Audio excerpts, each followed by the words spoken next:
Hey y'all, I hope you're ready to catch some Alabama catfish today, because that's where we at. I'm on a road trip down to Alabama to fish on Wheeler Reservoir, and I'm gonna bring y'all with me as I get ready to fish a tournament. We've got an event down here coming up, and I've got very limited experience on this body of water. I fished here twice in my life, so I'm gonna bring you all with me as I pre-fish and kind of try to formulate a plan of what I want to do on tournament day. And I'm gonna leave this camera going the whole time, so you're gonna see it all, good, bad, ugly, indifferent. We're going raw and uncut, man, unedited. You're gonna see everything. So I just got out here on the water. I was letting that barge get by us here to so it won't be so daggone loud, although it might be loud anyway because the wind is kicking. I got the fancy pants microphone on.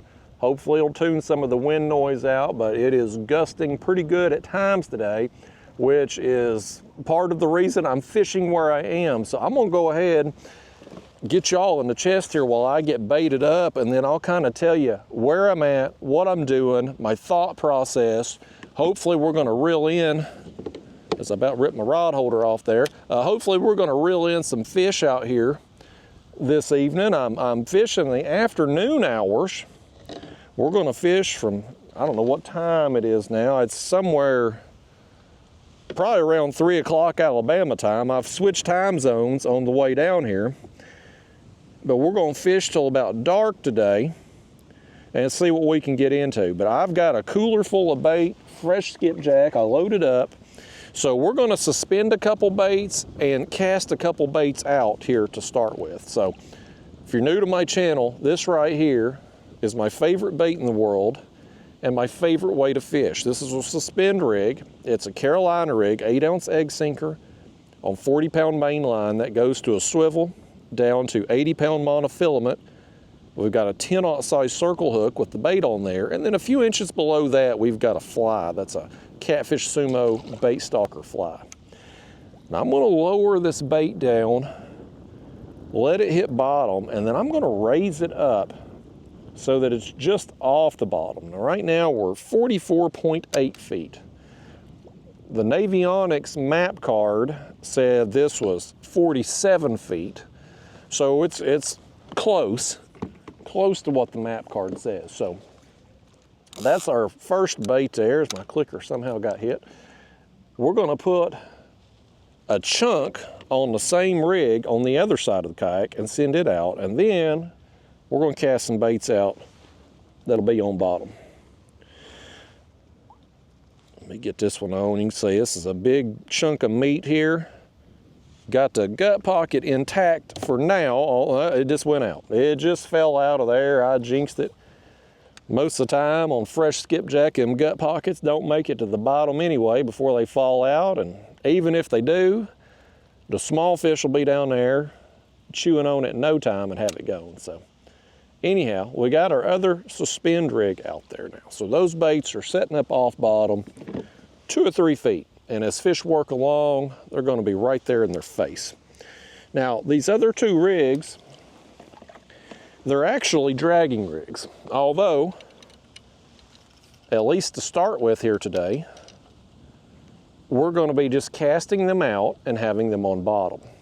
Now, these rigs have a float on them, so the bait will be floated up just off bottom, but the rig will be back out behind us, kind of at a different angle. So I'm gonna clip on my dragging sinker here. This is on a 3-way rig, and these dragging sinkers are homemade. I make these myself. If you wanna learn how to make them, you can. They're cheap and simple to make. There's a link down in the video description to teach you how. But we'll stick it on there on the 3-way. We've got our leader coming off, again, 80-pound monofilament leader off the other end of the swivel. And that goes down to, it was a float and rattle. However, the rattle has apparently broken off on the last trip there. So just a float today, hook, and then, I don't know, 12 inches or so, maybe more behind the hook, we've got another fly there. So we're gonna do another head and another chunk on these back rods. We're gonna fish 4 rods. And I'm gonna just cast it out. I'm not gonna cast it far. It's not really the distance I'm looking for. It's just a different presentation, a different look as those fish come up on our baits. And so I'm just gonna let it sink down there, let it hit bottom. It'll take a little bit longer to get down on this rig because of the float and the lighter weight sinker versus our Carolina rigs. Okay, there it hit bottom, so I'm gonna let out just a little more. Stick it in the rod holder there. We're good on that. Now this other rig here, pretty much the same with one difference. This rig does not have a fly. I need to tie me some more rigs with the flies. I haven't done it, been lazy.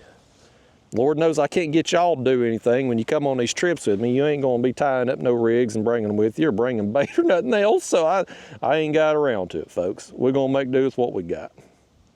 So we got our sinker on there. This rig also had the rattle break off at some point here recently, so some people believe rattles make a difference.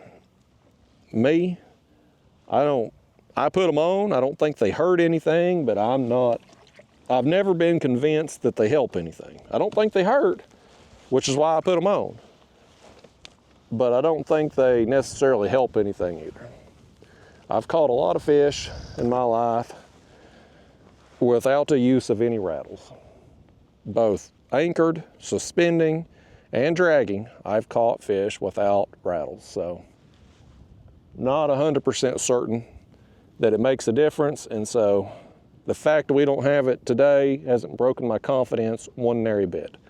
What's broken my confidence a little bit is just the fact that obviously fishing somewhere brand new I've never been to before. This is brand new water to me. I've fished Wheeler, this reservoir, twice, but I've never fished where we're at today.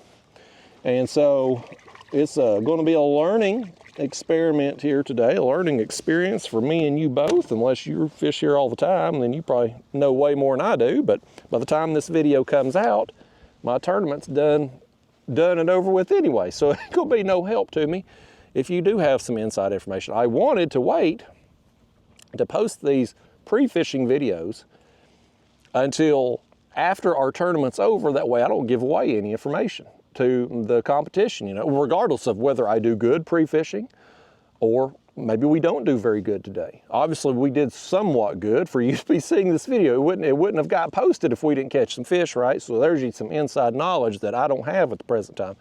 But just because maybe we catch fish on today's trip enough for the video doesn't necessarily mean that I want to come back here on tournament day. But regardless, whether you have a good day or a bad day, it's knowledge. You know, you're either figuring out what works, you're figuring out what doesn't work. You're figuring out a place you want to go or somewhere you don't want to go, or a type of structure, a depth, a bait, a cut of bait, something. Any information, good or bad, that happens can be used to get you in a tournament by your competition, right? So I wanted these videos to come out after the tournament was over. So this one should be the first video that posts after our tournament is over and done with. But I'm down here for the day. My initial plan was to drive down yesterday to Alabama, spend the night, and fish this morning, do an afternoon session, spend the night again, do a morning session tomorrow, and then drive home afterwards. Well, weather report was calling for this wind. And so I was like, well, there's no point in me driving down last night if I'm just not going to be able to fish today because the wind. And the wind was supposed to be slacking off through the afternoon. And so I thought, well, I'm going to hit kind of an area higher up on the reservoir. So this area here, it's higher up on the reservoir. Where I originally wanted to go was the lower end, down by the dam. I thought I'm going to get down there, fish some deeper water, work those ledges, drag. That's what's been working for me back home, is dragging baits. But I knew down there it's a lot wider, it's a lot more exposed to the wind. And with the wind forecast calling for gusts up to 20 miles an hour, I was like, that's no good. That's no bueno when you're in a kayak. The wind is not your friend. So I thought I would come up here to a more narrow section of the river and be able to kind of hide from the wind a bit. And I get up here, and of course, it looks much more narrow on the map, but in reality, it's much more It's much wider up here than I thought it was going to be. And the wind just happens to be blowing downriver. This is kind of the bottom end of a river bend. If you can see them boats up there, it makes a loop around. And my initial thought was, like, if I was kind of protected from the wind here, I would just make a run upriver and drift, because this high up we're going to have some current, and I'll just drift my way around this ledge and work my way back down to the car. I launched right over here. Well, with the wind blowing like it is directly downstream, I'm going to be drifting way too fast. And so that's out. And I'm going to try to show you here. Of course, I go to turn the camera around, try to show you something, and there ain't none there. Well, look right here on our line, by God. We got weeds already. I noticed when I got out here right away, I'm about to rip that rod holder out again. There's all these floating grass and weeds floating downriver. And I thought, man, if I try to drag against that, it's going to be all up in my lines. I'm going to be pulling all this crap. I'm going to be pulling a whole salad bowl down there. So that kind of knocked that out, because with the wind blowing downstream, the wind and current going the same direction anyway, if you drag, you troll into it, it makes it real easy to control your speed. And that's a good, you know, if you can dial in your speed and control it, like that's great. But with all the stuff I saw floating by when I first got out here, I thought, you know what, why don't we just try to anchor for a little while? So what I've done, and I don't know how you're going to be able to see on this screen here, it may be better, hold on a second here, folks. It may be better if I show you on my phone, possibly. Yeah, okay, this will work better here. Hopefully nobody texts me anything inappropriate while I've got my phone out here. Okay, so I'm gonna zoom out a little bit so you can kind of see just a macro view, if you will. Here comes the wind again. I hope it's not blowing in your earphones there or whatever with the microphone, but it makes a pretty good horseshoe type bend around here, right? Like that's the macro view. Now when you scroll in, you zoom in a little bit, we're right here. If you notice, you look at the depth. So up here above us, you're 22, 23 feet over here. You get over here on the ledge where it kind of starts to come up on the land. Right here, you're 30, 31, 35, it drops down to 37. You got a little hump right here, comes back up 31. But look right here where we're at. It's showing 47 feet. Again, it's 44.8, but still, you've got a little hole right here. That's the deepest water in this general area, tucked right here by this ledge, and you've got this right here behind us. I'll turn around and show you in a minute. You've got this creek that feeds in right here. So I thought if we're going to have to anchor fish today, at least to start with, because of the wind. Now, if this wind slacks off and we can drift, we'll try it. Oh, we had something hitting us right here, didn't we? Did I imagine that? I might have imagined it. I thought something was hitting us. But we might try drifting if the wind slacks off like it's supposed to going through the afternoon. But for anchor fishing purposes, we'll start out here in this hole. We'll give this spot, we'll give it a little time, 30 minutes, maybe an hour. If this don't pan out, or if we ain't getting what we want to get, and I did see, when I turned the graph on and I got out here, I did see some fish in this area. I don't know what they were, but I saw some on bottom. But if this ain't working out, what we're gonna do next is slide on down, and we're gonna get right in front of this creek. Right here, it comes up. At the top of that drops about 20 feet, according to Navionics. Down here at the bottom of it, you're like 42. So we'll set up there for a good time. Places like this, these holes here, you either got fish or you don't. They either there or they ain't. Now they could be working up and down the ledge at any time, but for the most part, a hole, I expect fish to be there or not. But a place like this, creek mouth here, I have no issue at all putting in hours on a spot like this, because fish could be working in and out of that creek at any given time. I would especially expect that as we get closer to the evening hours, as the sun starts to set. Right now, it's 3 o'clock Alabama time, it's or 3:25 Alabama time, it's 4:25 back home. Yeah, it's the sun's high enough in the sky still. It's not my ideal time to fish. I'm a morning guy, personally, especially this time of year, but we're rolling with it right now. But fish could work up and down here anytime, so we'll slide down and set up there for a while and try to ride out the wind and see what happens. If it slacks off again, we'll try drifting. If not, then we'll sit here and we'll anchor, I guess, and see how it goes. But I mean, otherwise, when you look at the map through here, there's some ups and downs and whatnot, but there's really not a lot in this area. You've got this creek right here that feeds in. And you go a long ways upriver here before you see the next little creek. And it's a smaller one. And then you go some more and you've just got a little smaller creek there. Downstream of where we're at, there is another, looks like larger creek right here that comes in. That's probably, let's see how far away that is. It's 1.6 miles from where we're at. So pretty good distance downriver here to get to the next creek. And then you go beyond that and man, there's just not much. This section of the river, there's just not a lot of feeder creeks. So if a fish wanted to work up shallow to feed or work up into a creek to kind of get out of the current, not that it's going to matter right now, there's not enough flow for them to want to, but you know what I'm talking about. Like there's just not a lot of not a lot of places on this section of the river for them to get out of the main channel. So I feel like places like this creek here, man, you put some time into it, I feel like you got a chance. So that's what we're going to do today. Again, this wasn't my preferred place that I wanted to hit. It certainly wasn't on my to-do list coming down here, but the wind, I felt like it was best.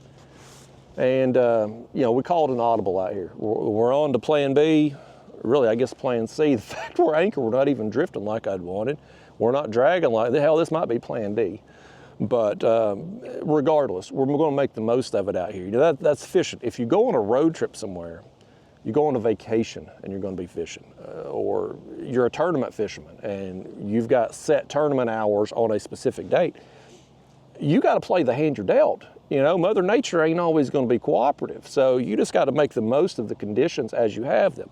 And unfortunately, when you've got wind and you've got a large body of water, kayak fishing gets a little tough. So here we're shielded enough from the wind, and thankfully it's blowing down current. We don't have any chop. It's a bit of a nuisance as far as us trying to drift and make us move too fast, but we don't have all the chop. We get downstream, where it really gets wide and open out there, may not be the case. It may be a lot more difficult. Now the wind report for tomorrow morning, it's going to be up still, but it's not looking nearly as bad as today. So I'm going to try to go down there tomorrow morning and do the original plan, try to drag like we want to do. So anyway, I'm going to put y'all on the chest though. I'm going to stick y'all here. That way you can see these rods. You'll see everything that I see. We'll sit here and we'll hang out. We'll tell stories, tell some lies, try to conjure up some fish while we sit here and wait. And soak some baits on Wheeler Reservoir. Fortunately, here's a silver lining today. Because I'm fishing so far up on this reservoir, it didn't take me as long to drive down here today. I literally just rolled into town right before I got out here, but it only took me like 3.5 hours. If I'd went on down where I'd wanted to originally go, it's more like 4 hours, about 30 minutes away. Now our tournament, I forget the name of the ramp where our tournament check-in is at. For our tournament purposes, we can fish anywhere on Wheeler, from dam to dam. Everything's open water. We can use any public launch. But tournament ends 3 o'clock, and then we've got until 4 o'clock to make it to our check-in location. if it works out for us to maybe want to come back here on tournament day, we're fairly close to where our tournament check-in is at. It's on the other side of the river, but it ain't too far downstream from here. So for tournament purposes, we would be able to fish right up until quitting time and still be able to make it to check-in and no risk of getting disqualified or anything for being late. So that's a silver lining, we'll call it. If I end up fishing downriver by the dam, depending on where I finish my day at, I may have to leave up to 30 minutes early to be able to make it back to the car, get loaded up, and drive to check-in. So that's something you have to factor in regardless of whether you're in a kayak tournament or a boat tournament. It ain't no different. If you're in a boat and maybe everybody's launching out the same ramp and you make a long run, you may have to cut your day short to be able to make it back. As this front rod up here got a little love tap. I saw some fish down in this hole when I first turned my graph on. I don't know what they were, but I saw some stuff. So yeah, it would be ideal if we could catch some fish today, and I come back down next week for the tournament and know that this is where I want to go. But I really think, just based on how things have been going for me back home, and of course I fish the Tennessee River back home, but every reservoir of the Tennessee River fishes a little differently. And my experience down here on Wheeler, limited. I've fished here twice in my life. I come down once last year. I was fishing downriver from here, but I suspended baits and I done well. I caught a big fish, I caught several fish. I had fished 3 years ago. Time flies by, everything runs together. But when I'd fished down here the first time, I was on a boat, and we caught a bunch of fish and got some big fish. So the common denominator between those two trips, though, was I was moving. Last year, I was drifting. The time when fished here in the boat, we were dragging. And back home, what I was trying to say, back home, lately, the dragging, I have had to be moving to get bites. Like the suspended bite has been a dud. Anchor fishing has not been much better, but dragging, actively moving against the current, what little current we've had back home, that's been paying off. And so I come down here with the notion that that's what it was going to take to get bit down here. That's at least what I wanted to start with, but Mother Nature's thrown us a little bit of a curveball, so we're going to adapt and see what happens. I'm hopeful, though, that maybe as the afternoon goes on, the wind will slack off a little bit and we'll at least try to move. If nothing else, just drifting, we can suspend baits as we drift this ledge and at least have an actively moving bait going. Now, I don't want to try dragging going downriver, though. I don't know what the current is moving through. It's tough to know. With the wind and current blowing the same direction, it's impossible to know the current speed alone. All I know is when I got out here, I cut the motor off, and I let the wind and current take me. I was moving like 1.2, too fast to be drifting. But if the wind slacks off and you just got the current, we'll be able to get a better gauge of the speed. But if you're going to drag going downriver, you got to be going faster than the current. And so, we got all these dang weeds. Again, that line's all covered up with them already. And then, of course, I say that, and I'm looking around right now. I don't see any weeds at the moment, but there was a lot when I first got out here. I don't know where they're coming from. I don't know if that's a common thing or if it's just a seasonal time of year thing, but I find it difficult to troll, to drag in those situations, because you get a bunch of debris around your line. It wants to pull your bait and your rig up in the water column because you've got more resistance. Here comes some more right here I was just talking about. And then you get, of course, you get a bunch of debris around your bait itself. And so I find fishing in weeds to be very difficult.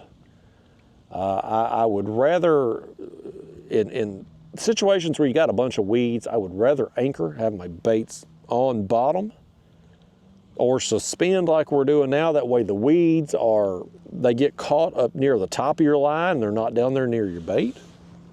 If you're actively working into these weeds, the force, the resistance will just work them weeds down your line until something stops them, and the only thing to stop them is going to be your rig. So we improvise them, folks. We're rolling with it. That's all you can do. Just roll with it. Roll with the punches. That's just, like I said, it's part of fishing. If you're gonna travel, you're gonna plan vacations, if you're gonna fish tournaments, you're gonna have to fish and you're gonna have to fish in adverse conditions. And so, thankfully, other than the wind being up a little bit, the rest of the weather's fine. It's hot, but it ain't miserable hot. It's dry, it ain't raining, it ain't pouring down rain, ain't no risk of rain or storm. So, I mean, otherwise, other than the wind just being a little bit more than what I would like, it's a nice day out. And I think tomorrow's looking real good. So I'm more optimistic about tomorrow morning's session. But, I mean, anything, we got lines in right now, buddy, anything can happen. And if you're seeing this, by gosh, something happened, or else you wouldn't be seeing it. But there's a lot of big fish down here that are caught on Wheeler. I think, to my knowledge, most people that fish here regularly, I think most of them drag. I think that's kind of the primary technique that people use. I'm certainly not opposed to that. It's just, now I come down here planning to do it. It's not my favorite way to fish. If I had my choice in it, I'd be sitting on a spot with suspended lines out. That's my favorite way to catch them. But I mean, I'm flexible. I'm adaptable. I'm not flexible like some of these girls that can pull their ankles behind their head. Those girls are impressive, man. Fellas, if your girlfriend or wife can do that, keep her. I ain't flexible like that, but I am flexible as far as adapting to the conditions, using different techniques, rigs, baits. I mean, whatever it takes, I'm willing. Although today, we're not going to be very flexible on bait because all I've got is skipjack. Alabama, the state of Alabama is very particular about what you can and cannot use for bait. They do not allow game fish to be used. So no crappie, no bass. Bluegill can be used. Shad can be used. Your various carps and suckers and things like that can be used, and skipjack. And of course, if you wanted to, you could use your prepared baits, chicken livers, all that stuff you could certainly use, although I won't rant on all that stuff today. Done too much of that in the past, but I've got a cooler full of skipjack. And that's what we're going with today. Alabama, let me just tip my hat to the Alabama Wildlife, I don't know what their Wildlife Resource Agency, the official name for it. But they've made some changes down here, and I like it. And I wish Tennessee would adopt the same thing. So back, I'm trying to think when this was. It's been several years ago now. I don't remember the exact time. But Tennessee changed the skipjack laws. It used to be you catch and keep as many as you wanted to No limits on anything. And they changed it to 100 per person per day a few years ago. In Alabama, buddy, they have cracked down more than that. Now, down here in Alabama, it's 50 per person per day. And this is the part I really like, they have banned the sale of skipjack. Meaning, people can't come down here, load up on bait, and turn around and sell it to cat fishermen, bait shops, all that. They're cracking down on it, man. And I wish that they'd do that back home, because we got 5 million bait dealers, and most of them can't catch skipjack except for about 1 month a year when they're spawning. And so they rip all them fish off the nest, or catch them as they're going to nest, making their way upstream and stuff. And man, they take them out of there. And of course, Tennessee, it's 100 per person per day. But, you know, let's just be real with each other here. I mean, we're out here, it's me, you, and Mother Nature and God out here. Well, so let's just all be real with each other.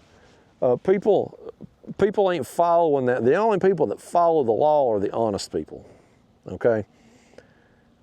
What really happens is bait dealers get out there and they know that Tennessee don't have no game wardens. I've said this before, and it's a daggone truth. You got a better chance of seeing Bigfoot in the state of Tennessee than you do a game warden. Okay, I never see them. I get stopped about once, twice a year by the person doing the surveys. I think I've been stopped once or twice in my life to have my fishing license checked by an actual game warden. Like they're a unicorn. They're a figment of your imagination. You hear about them, but nobody's ever actually seen one. So if you don't have anybody to enforce the law, nobody's going to follow the law. It's like you driving down the highway. You go on the interstate and the speed limit goes from 70 down to 55. Are you slowing down? If there's a cop sitting there about to write you a ticket, sure, you're gonna slow down. If they ain't, you're gonna keep going 70, 75, right? So it's the same thing with these bait dealers. They know they ain't gonna get caught, so they're gonna take as many as they want. Now, the more honest bait dealers, or maybe the bait dealers are just a little worried about getting caught, or maybe they're on social media and so they know if they post a picture or something with more than their limit, then somebody would call them out for it. Here's what they do.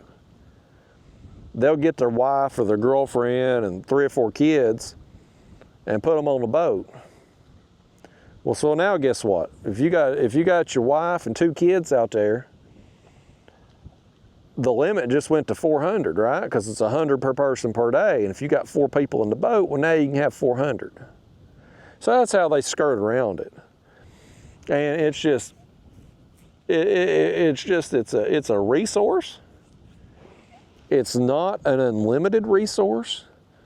And I tip my hat to the state of Alabama for protecting their resource. Tennessee don't give a damn. Tennessee don't, the Wildlife Resource Agency, TWRA, back home. It don't matter what species of fish, all they do is react. Nobody's ever proactive with TWRA. Everybody's reactive. Well, you have to have a problem, and you have to have a problem for several years, and then they'll make some changes. But nobody gets out in front of the problem. And so, you know, and of course, again, by the time they make a change, the damage is done, and then after they make the change, whoopity freaking do, there's nobody to enforce it. But nevertheless, man, Alabama cracking down. I would imagine that the people who were coming here, the bait dealers and stuff, if they know if Alabama actually enforces that law, they're probably coming to Tennessee. Yeah, they know they can get by with it up there with us, so we're going to get hit even harder. But it's nice to see them at least trying to protect the resource. And listen, I'm somebody that uses skipjack. I use a lot of them through the year. I don't need 50 per day, but I mean, just the volume of trips I have, even though I don't use many skipjack on an individual trip, the number of trips I do over the course of the year, I end up using a lot of skipjack. But I'm fine with taking the steps needed to protect that resource so that I continue to have them available to me. There's been some years in Tennessee where it's been really hard to catch a skipjack, where like if we have maybe like a bad year, a bad spawning year or something, or 2 in a row, God forbid, man, it can be tough. It can be tough when that spawning class would have matured and got to the size that you would want to keep and they're not there. It can get a little tough. This year the bite's been on with skipjack lately. The last few times I've went out, I've been able to feel cooler. But I had a rough summer. Really from like end of May, June, July, August was tough. I was catching enough skipjack to get by, mainly because I don't use very many. But I was never on them. I was never on them in good numbers. It was a tough year for me. Now, I have finally gotten on a good bite, which is why we have a cooler full of bait for this Alabama trip today. But I'd like to see states be a little bit more, Tennessee specifically, I mean other states, it'd be nice to have it across the board, but at least the home state where I do most of my fishing, it would be nice if they just pretend to give a damn. And listen, it ain't like I don't want to be pestered by game wardens. I mean, there's a limit to it. Like, I don't want to be stopped. Nobody wants to be stopped by the cops, right? I mean, nobody does. I don't want to be pestered on the water all the time. But there has to be some kind of monitoring. There has to be some kind of law enforcement. And I ain't saying I don't want to be stopped because I'm doing something wrong. I'm compliant. I just don't want to be stopped for the hassle of it. But you need something. Otherwise, people, especially the type of person who's going to keep 500 skipjack to go sell them some bait shop for $2 or $3 a piece, you know, they're going to go places where they know they ain't going to get caught. And they know, I mean, these people, I ain't the only one that's figured out there ain't no damn game wardens in Tennessee. So, and of course the whole world knows me telling everybody now, but I mean, I ain't speaking, I ain't telling something that's a secret. There's enough of you out there that come here and fish and know you ain't seen no game wardens when you're here. The only time you see a game warden at all back home is if you fish on a holiday weekend.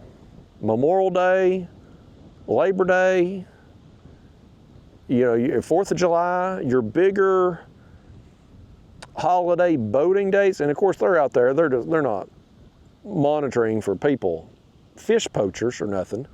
They're just monitoring for drunk boaters, which they need to do, of course, on them holiday weekends.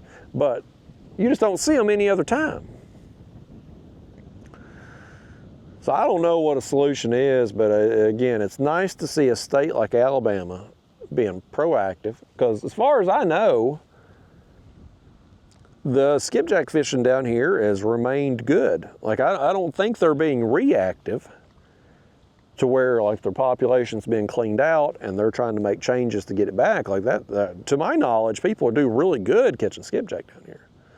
So I feel like they're being proactive about it and just realizing that there's a ton of pressure on skipjack, that people are taking a lot, that there's a ton of bait dealers and bait shops all selling these and profiting off of these fish, and that they better get some regulations in place to try to protect those fish before it becomes a problem. So anyway, kudos to Alabama.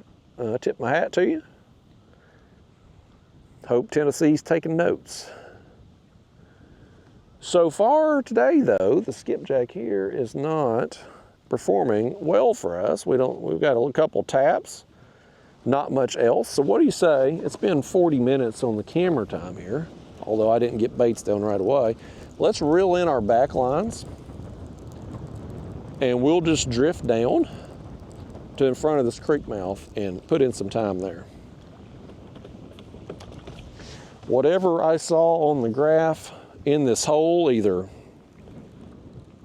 either not cats or they're not interested. Who knows? All right, I'm gonna come off spot lock here. We'll just drift our way back. Be drifting too fast to catch anything, but we'll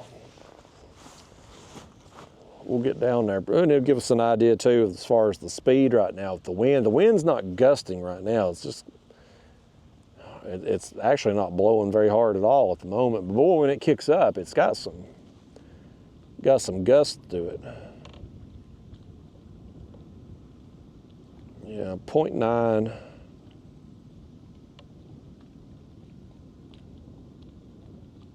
Just under 1 mile an hour we're drifting. I am gonna have to steer us a little bit because we're gonna work up on this ledge if I ain't careful.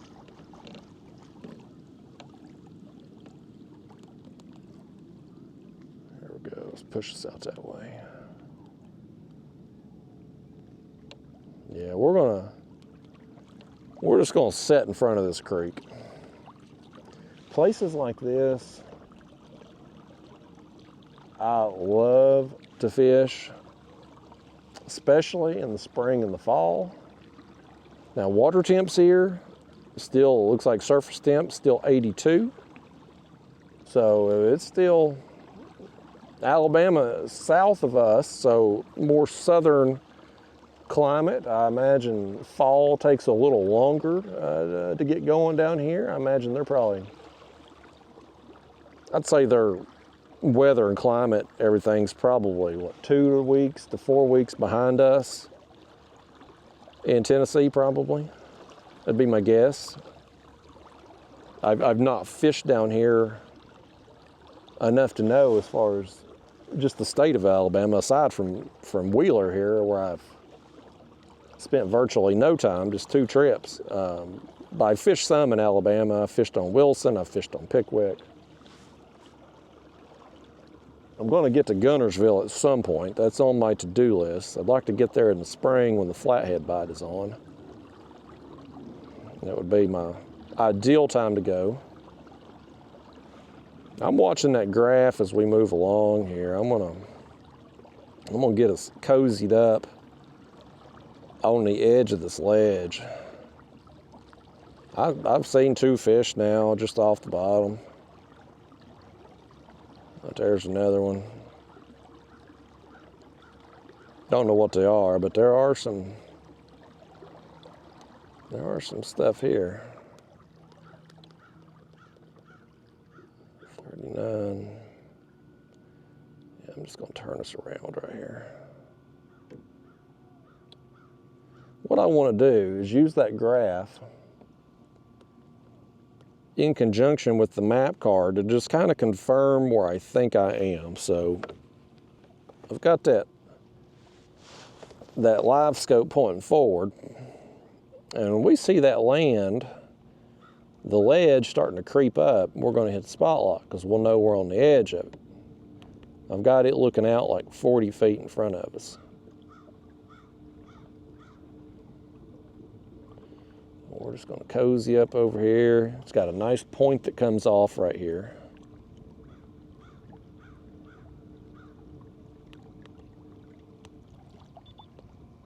It's starting to come up now. Went from 40 to 38.2. Yeah, okay, right there. You see how the land starts to come up? We're going to back it up. And we want to be on the edge of that. Right there on the edge is where we want to be.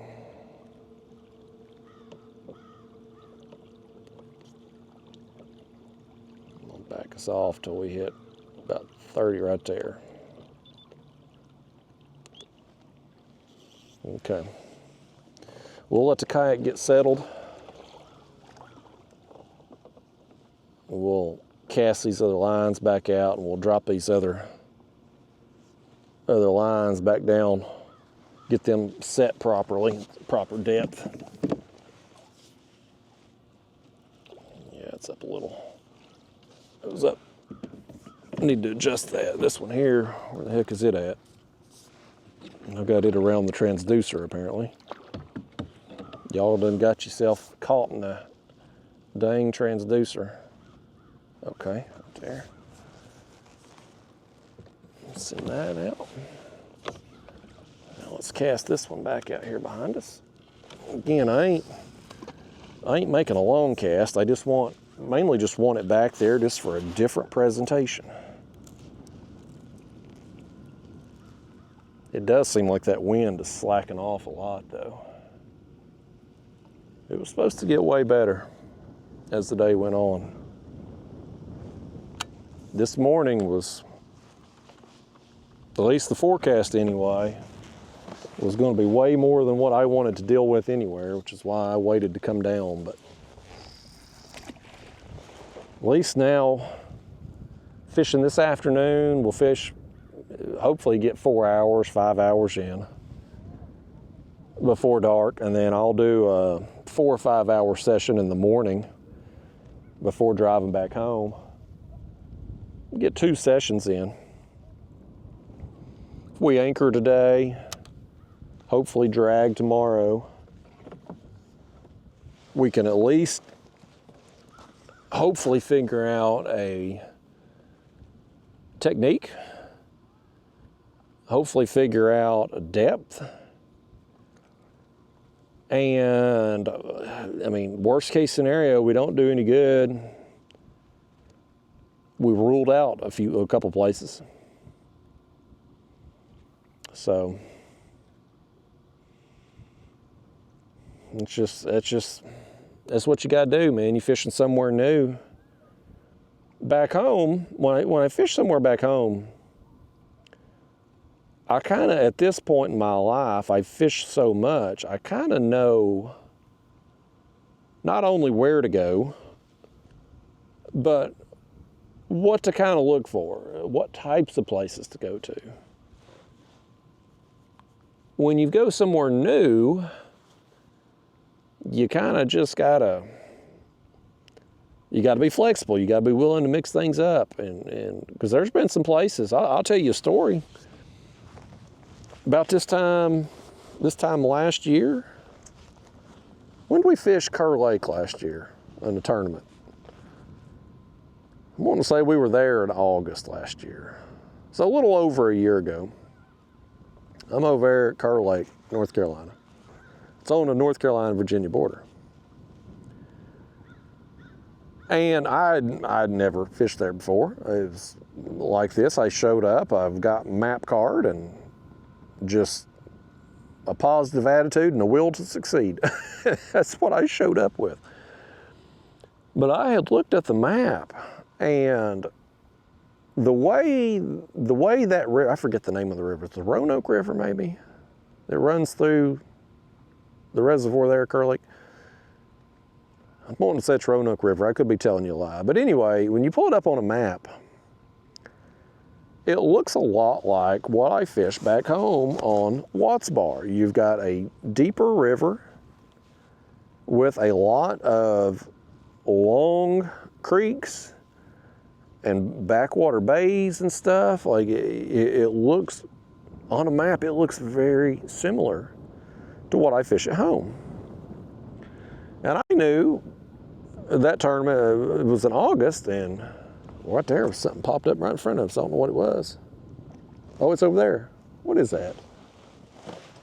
Is that a gar? He come up twice. Now that I'm solidly looking that way, he ain't gonna come back up. He ain't gonna come back up now.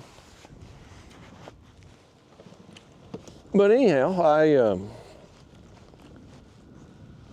I go over there and I'm like, well, it's August. Back home in August, if I was fishing on Watts Bar, I'd be focusing on main channel ledges, deep holes. And so that's exactly what I thought I would do over there on Carp Lake. And I get over there, and yes, it may look very comparable on the map to what I was fishing at home, but boy, it did not fish the same way. I got out there on, well, I think the Roanoke River, I'm pretty sure it is. I got out there, man, and I spent damn near a whole day trying to force my will on that place and couldn't get a bite. Not a bite, not a peck at my bait. I was fishing too deep. Now, at home, you can't fish deep enough. I was too deep over there. All of my fish on my Carp Lake trip, and I won the tournament. I ended up winning. I got first place. All of them came 20 feet deep or less. Most fish were coming between 10 and 15 feet deep. Way, way, way shallower than what I would have been fishing at home during that same time period. You catch fish at home there in the shallows in August, but it's going to be mostly dinks. Carp Lake, it was big fish after big fish, man. Had a phenomenal trip, but I went over there with the mindset that I was going to do what I would do at home, and I had to adapt. What I was doing was not working. And so kind of just, I say all that to just say, when you go somewhere new, like here we are on Wheeler, even though this reservoir is part of the Tennessee River, like I'm fishing just way north of here, everybody water fishes a little different. And so you can kind of, you need to have a plan of what you want to do, but you also need to have a couple backup plans so that if you get somewhere and what you want to do isn't working, or the wind or the weather or water conditions throw you a wild card, you need to be able to adapt. And so I just try to be adaptable. When you fishing at home, it's not as big a deal. If you go out and you don't have a good trip, you get skunked, well, fish another day. If you're on a road trip, you're on vacation, if you're in a tournament, you got one chance, one opportunity. And if you don't catch fish then well, you've missed your chance. You missed you know, it ain't like you can just drive back out there your next day off work or something. So I'm a lot more in my trips at home, I'm a lot more kind of rigid, I guess you would say. Like most days I'm gonna go do what I want to do or what I think I need to do that day and live or die with it. When I go somewhere else, I'm usually willing to pull the plug on something a little quicker.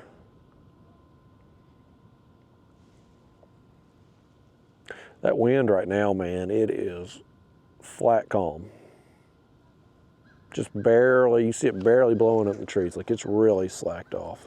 Even since we've been out here for however long we've been at it now.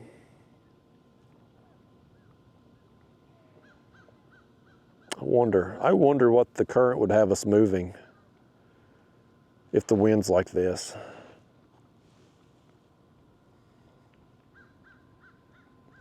We're gonna stay here a few more minutes. We may get on the move. I may just reel in these back rods and just try suspending a couple.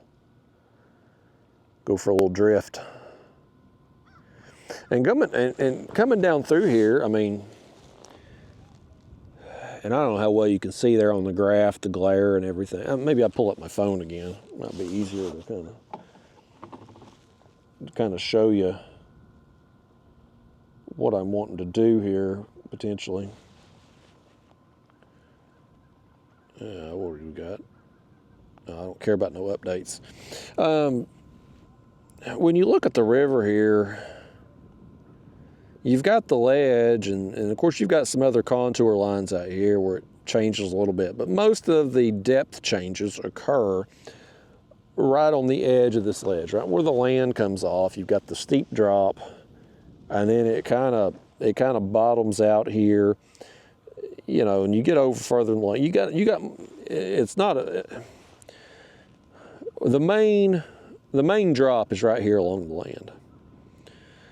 And so if we were going to drift this, and kind of zoom out a little bit where you can kind of see the contours a little better, that ledge, I'd get the bottom edge of that and just work it. Now, ideally, and kind of what I was thinking, I mentioned there coming out, is you'd make a run, put in here, run upstream mile and a half up here on this bend, and work the bend down. Now we're down here and we've already been at this probably an hour. So what we made, I ain't gonna reel everything up, because hell, and make a run up there, because it'd take too damn long at this point. I'd rather just take my chances, drift down through here, because you got another bend. Not as severe a bend, but you got another one down here, right here where this other creek comes in. So, you know, pick a side. We'll take this side if we do it, because of we're already over here. But I mean, you can pick either side and just work that ledge all the way down through there. But interesting body of water here. To just the fact they don't have all these feeder creeks. Like you've got this one here that goes here to the left, and you got a nice boat ramp there. I assume it's a nice boat ramp. I hope my windows are intact when I get back this afternoon. But it looks, I mean, it's clean, it's well kept, so I think it'll be okay. But you know, you've got that creek right there that goes up in there. But boy, beyond that, you just don't have a lot of that out here. And back home, man, it's like one creek after another. It's just nonstop from one end of the body of water to the other. Oh, right here, fish. He's gonna take a little line too there. Did you see that? This is on the chunk, the suspended chunk. How long did it take, y'all? 58 minutes, whew. Boy, if you've stuck with me this long to see the first fish, thanks for riding it out with me. Took a little while today. That's fishing, you know, these unedited trips, these raw and uncut videos, they're real fishing trips. I'm bringing you with me. You just like you were here. And if we were out here together, well, guess what? It would have took 58 minutes to get the first bite. That's just how it is some days. Sometimes it's on like Donkey Kong as soon as the baits go down. Other days, not so much. But the good news is we ain't getting skunked. We're gonna have at least one fish here for sure. That's a fun, what I call a fun sizer. He's blowing some bubbles there. Okay, well, old creek mouth sitting out here in front of this it's got us one. I'm telling you, man, places like this, oh, he's gonna take back off. We're gonna play this one out a minute. Places like this just work out. It's not if you get bit, it's when.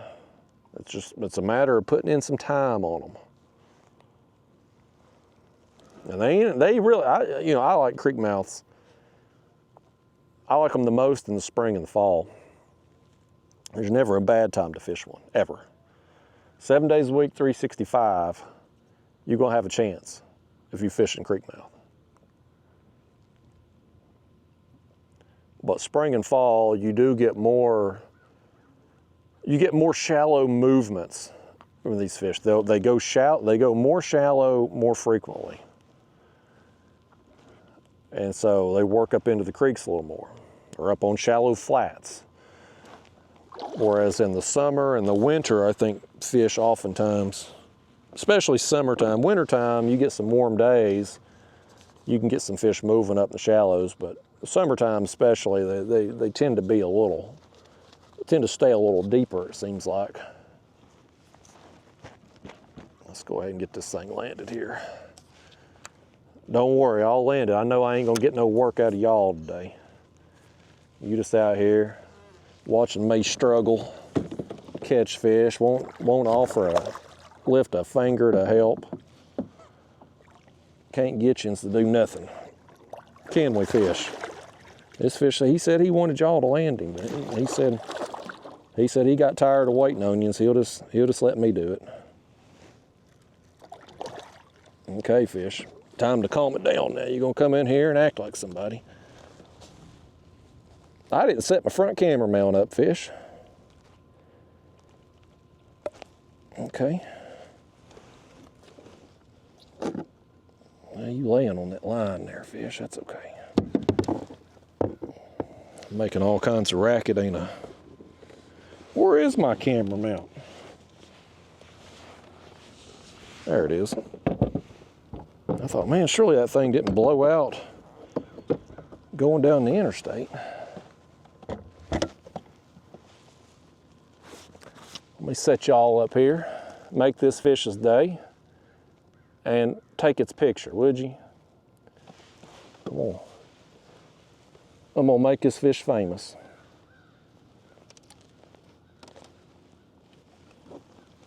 Okay, there he is. Long, skinny fish. Definitely tournament day, gonna need 3 fish bigger than this if I'm gonna have a chance at competing. But nevertheless, we got 1 fish for sure this afternoon. You know, it's you're fishing somewhere new, new body of water, new spot. It ain't no guarantee, you know. So nice. No skunk today. I'll give that a fist pump just for getting a skunk out on a new spot. Let me get a hold of you here and put you back in the chest, and we're gonna get another piece of that skipjack. That one ate, I think that was the larger chunk. Seems like I cast out behind us the smaller chunk that I'd cut up. Let's get another piece of this right here and drop it down. The wind's picking up again. It's just kind of intermittent. It's definitely slacking off, but it's still kicking up. When it's blowing like it is right now, if we were trying to drift, undoubtedly we're going to be well over 1 mile an hour. And I just don't like drifting that fast. I want to be, if I'm drifting, I want to be around 1/2 mile an hour.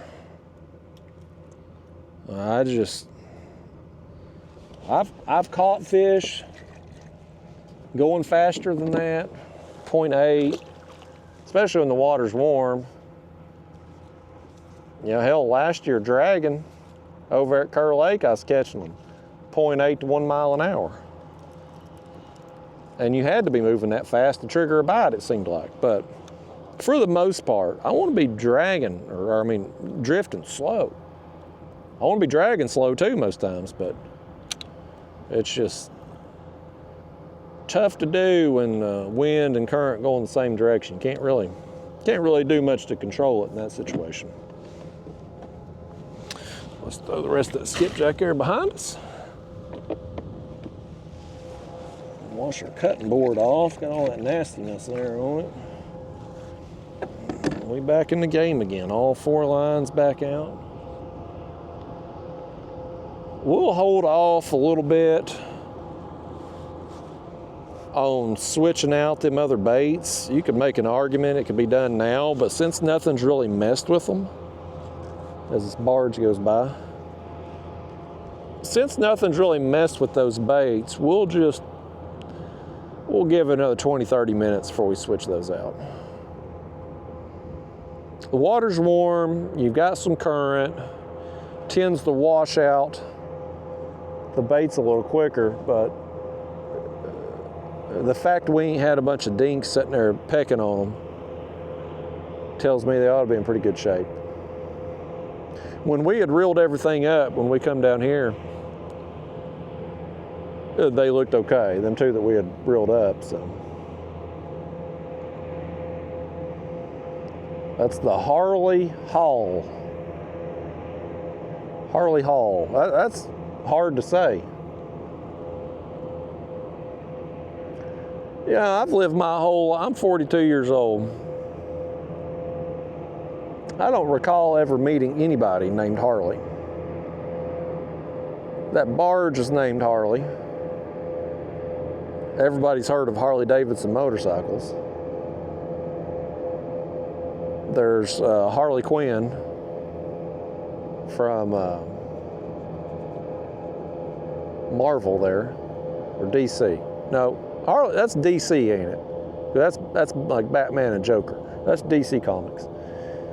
But I've never actually met a human being named Harley. I don't have nothing against the name. Not like Toby. I hate the name Toby or Tobias.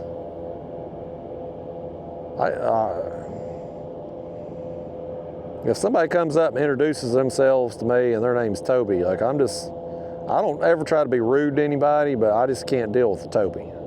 I hate the name. But Harley, I got nothing against the name, but nobody names their kids Harley anymore. It's weird how names are kind of generational, I guess. Cyclical. You know what I mean? Like there's names are kind of in for a while and then they go away. It's kind of like trying to think of a good example. Okay, well, a few years ago, remember when everybody was naming their kids Nevaeh? Because it's heaven spelt backwards. Remember that? Like that was a fad. Like everybody was doing that. That was the cool thing to do. But now, I don't think anybody does that now. At least I hope they quit doing it. It's stupid. If you're naming, and somebody out there watching this video is named Nevaeh, I shouldn't say this. But if Nevaeh is heaven backwards, it's kind of like the opposite. So wouldn't it be, is that not a bad thing? Like, you know what I mean? Because ain't it like, well, there's too many people out there right now in the world named Nevaeh. I'm gonna shut up because I don't care about pissing off Tobys because nobody likes Tobys. There's not a single person on planet Earth named Toby that anybody likes because it's a stupid name and everybody thinks Toby's a stupid name.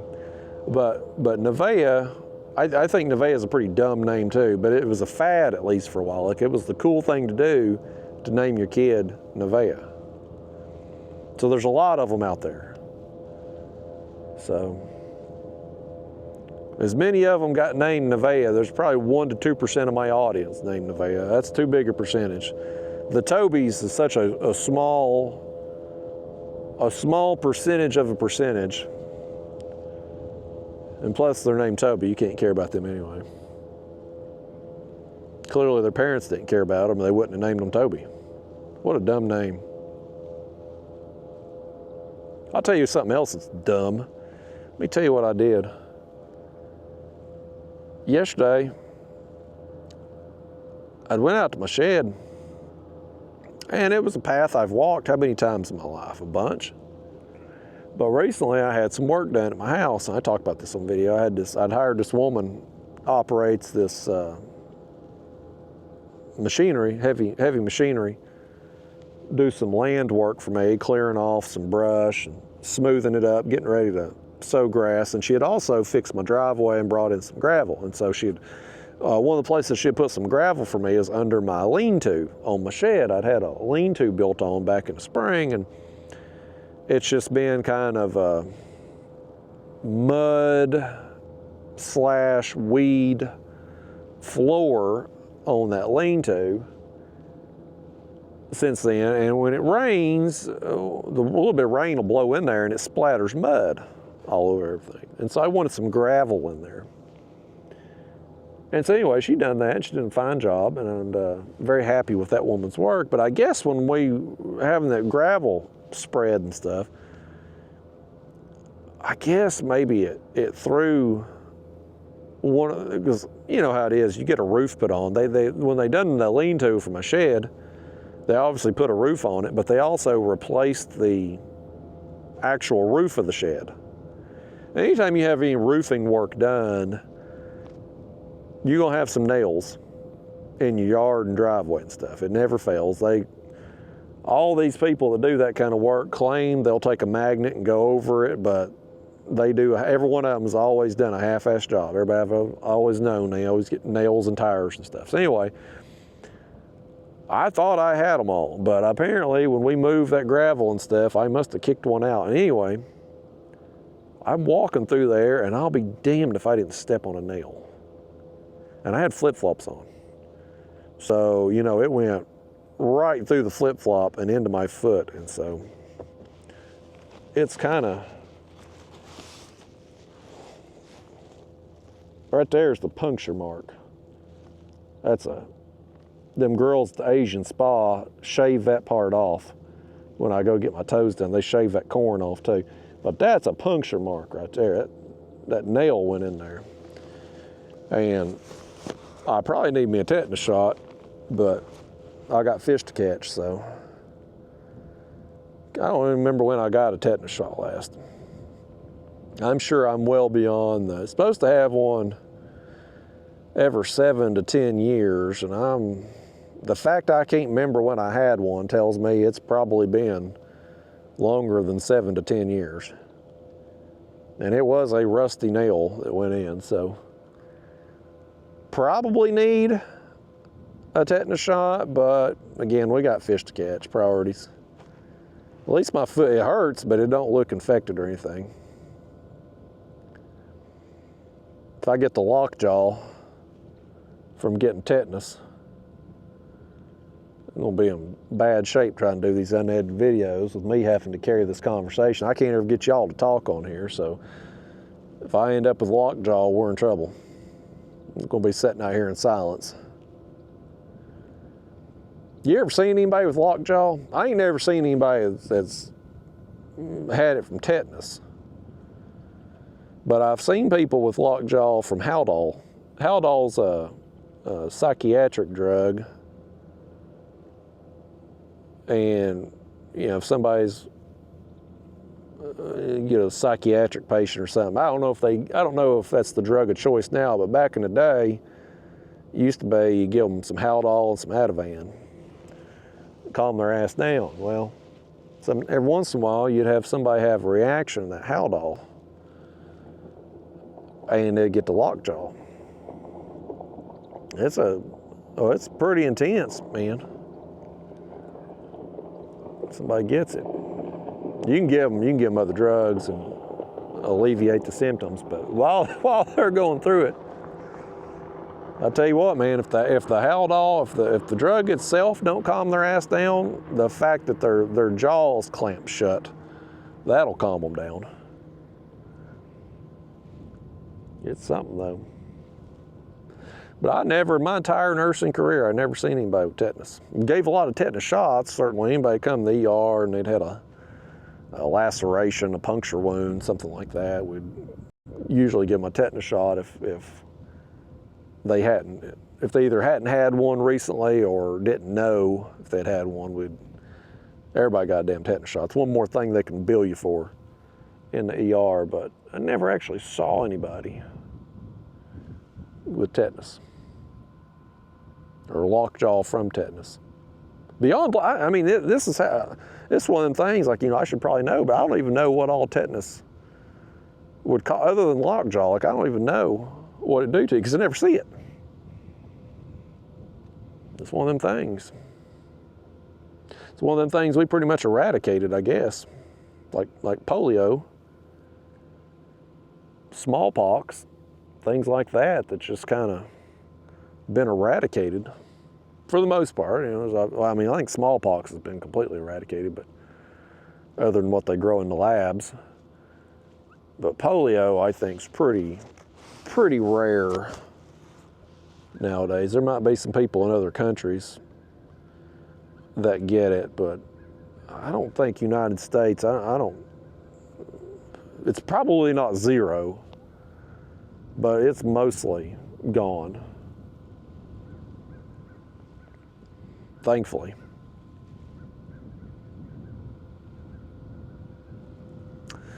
Yeah, that wind, it's just like right now it's hitting a little bit. It's enough that I don't want to come off spot lock and start trying to drift, because we're just going to move too fast. Like we're going to have a hard time controlling speed. I think our best bet right now is just to keep hanging out here, keep setting in front of this creek. We've already got that one fish. Wasn't a bad fish. Wasn't great, wasn't bad. I think we sat here for a little while and give the wind a little bit more time to calm down. I'm hoping tomorrow, and I fish down there on the lower end tomorrow, I'm hoping that the grass situation is not as bad as it has been up here. Although it's not bad up here like I thought it's going. When I first got out here, I mean, it just kept coming. But now I've just kind of seen it sporadically. So maybe I overestimated what the grass was going to be like. And if that's the case, I guess we could drag a little bit.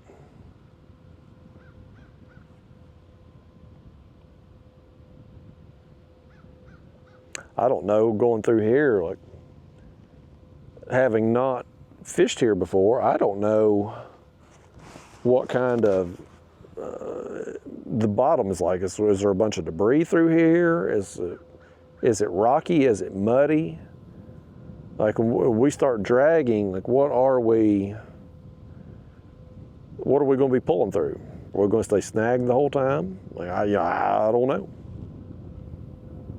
But that would be, one thing about dragging is we could definitely control our speed. Now we'd have to reel up our suspended lines because we'd be going into the current, and it's flowing enough that we wouldn't be able to keep them lines vertical. Like it just wouldn't, that wouldn't work out. They'd be so far up at an angle, we wouldn't be able to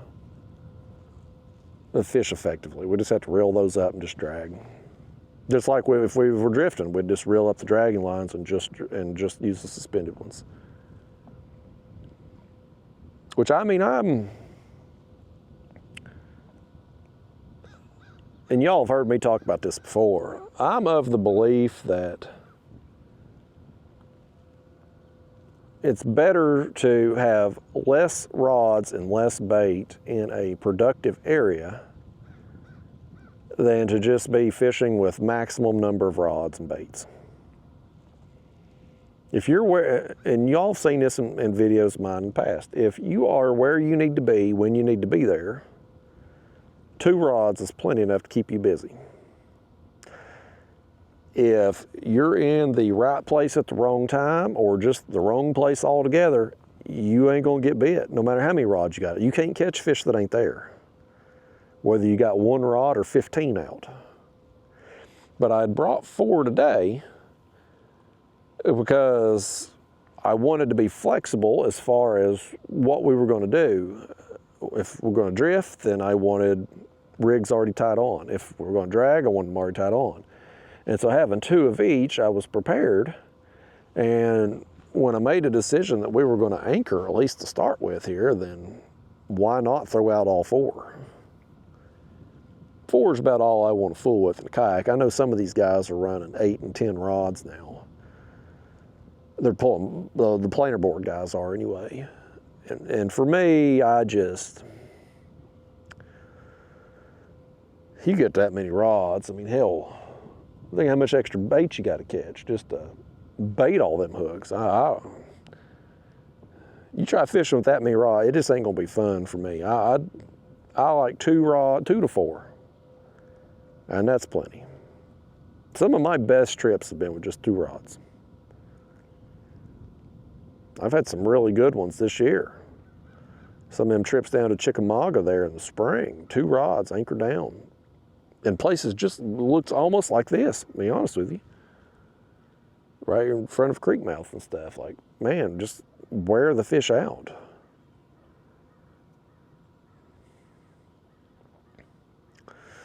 All these guys now, man, their kayaks have gotten so much bigger and more stable that you can do pretty much anything you want to do in them.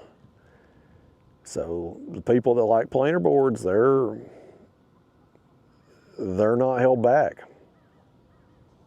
Anything they can do in a boat, they can do it in a kayak now. I'm actually going to be getting, most likely anyway, getting my new kayak pretty soon. Possibly by the time you're seeing this video, I may have it. And my video is about 2 weeks behind right now. Let me give me a swig here, y'all. I'm parched.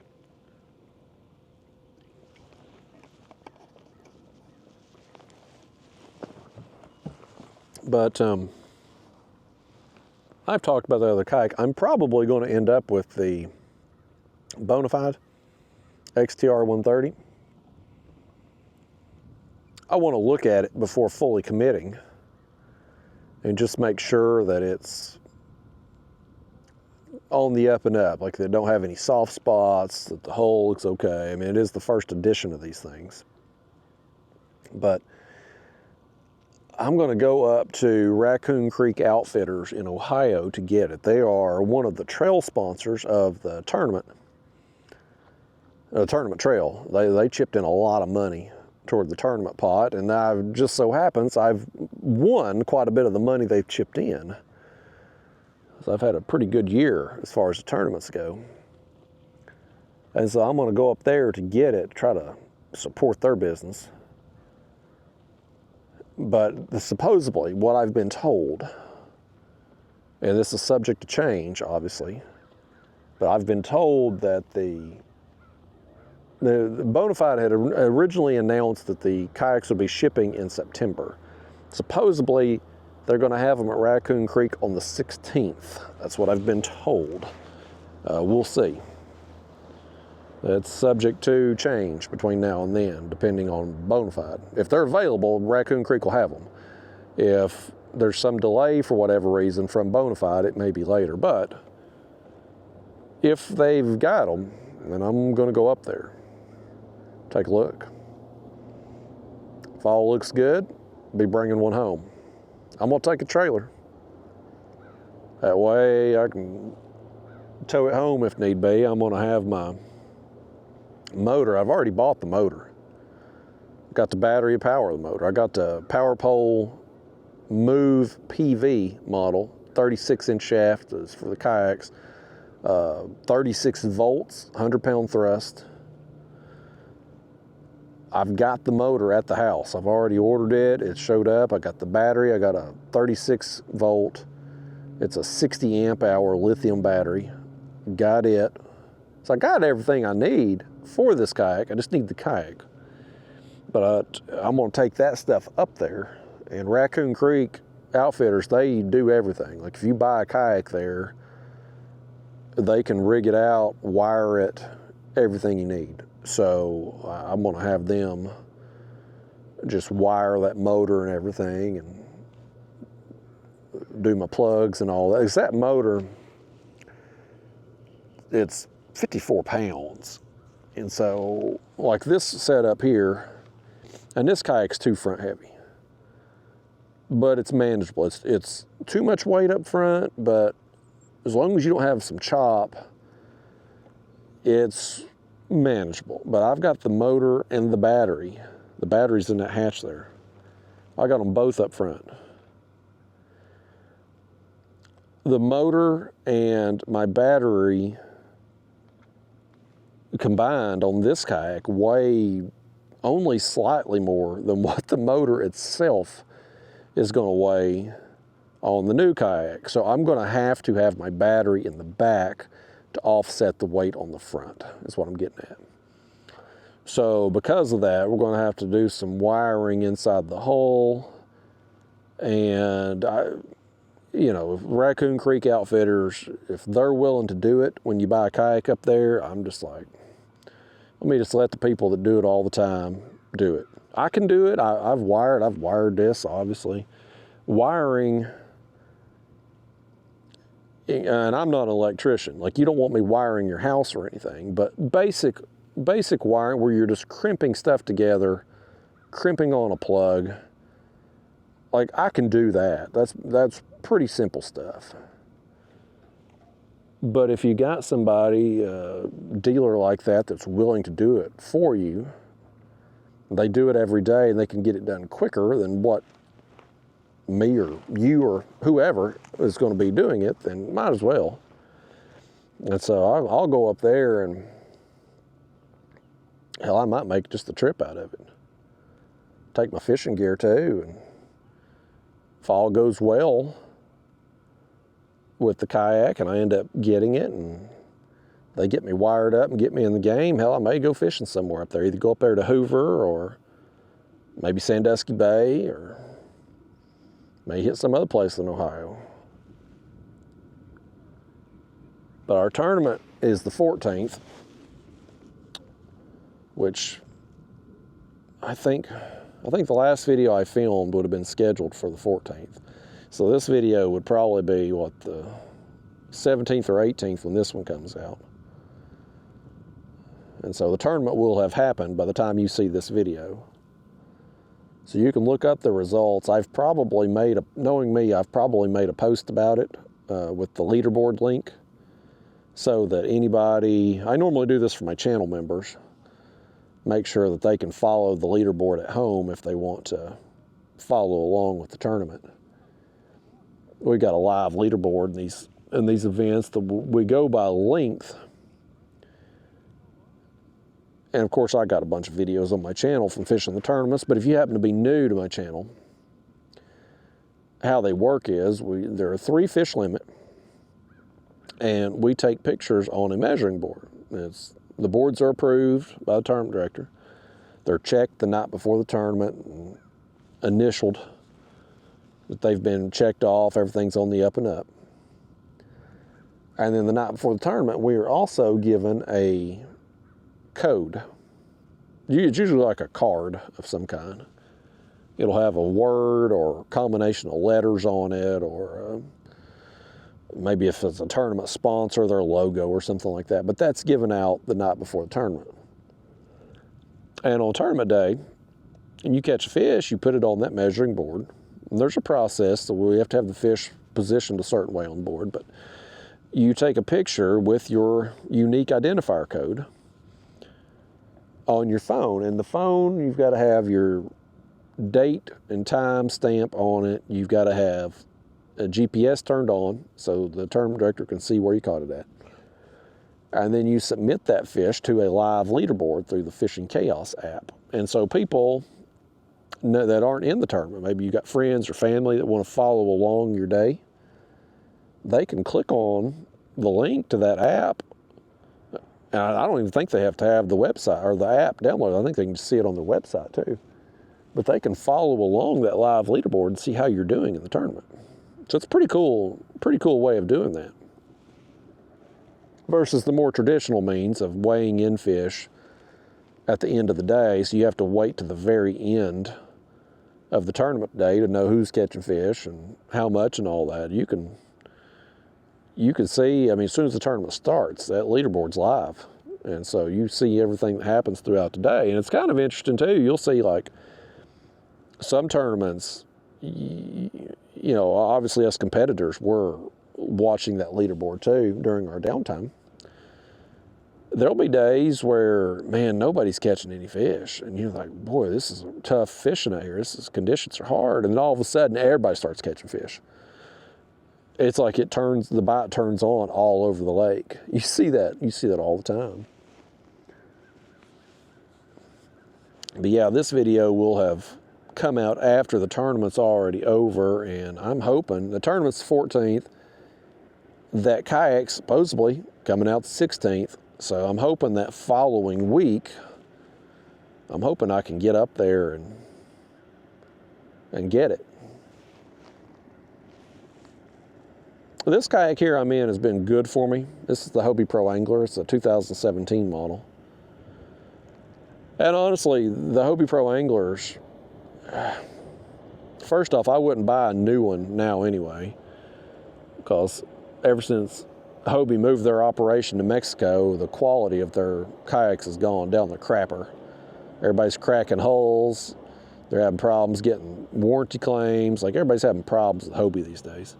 So I wouldn't buy a new one now anyhow, but there really hasn't been any changes to Hobie in years as far as this model goes. Like the Hobie Pro Angler, really from like 2015, maybe 2014. 1 year, the boat's been pretty much the same since like 2012, the hull design. Now, in 2014 or 15, they made the change to the A-trails, which gives you more mounting options. Beyond that, there's not really been any changes. A different design of the logo on the side. There's up under the kayak, there's the transducer scupper hole where you can mount your transducer.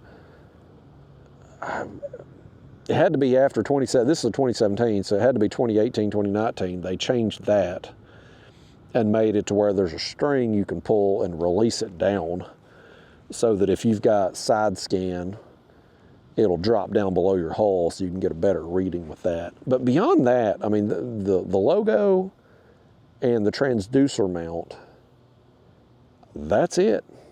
Like, that's the only changes in a decade on this kayak. So unless you just want a new one for the sake of wanting a new one, you're better off buying used.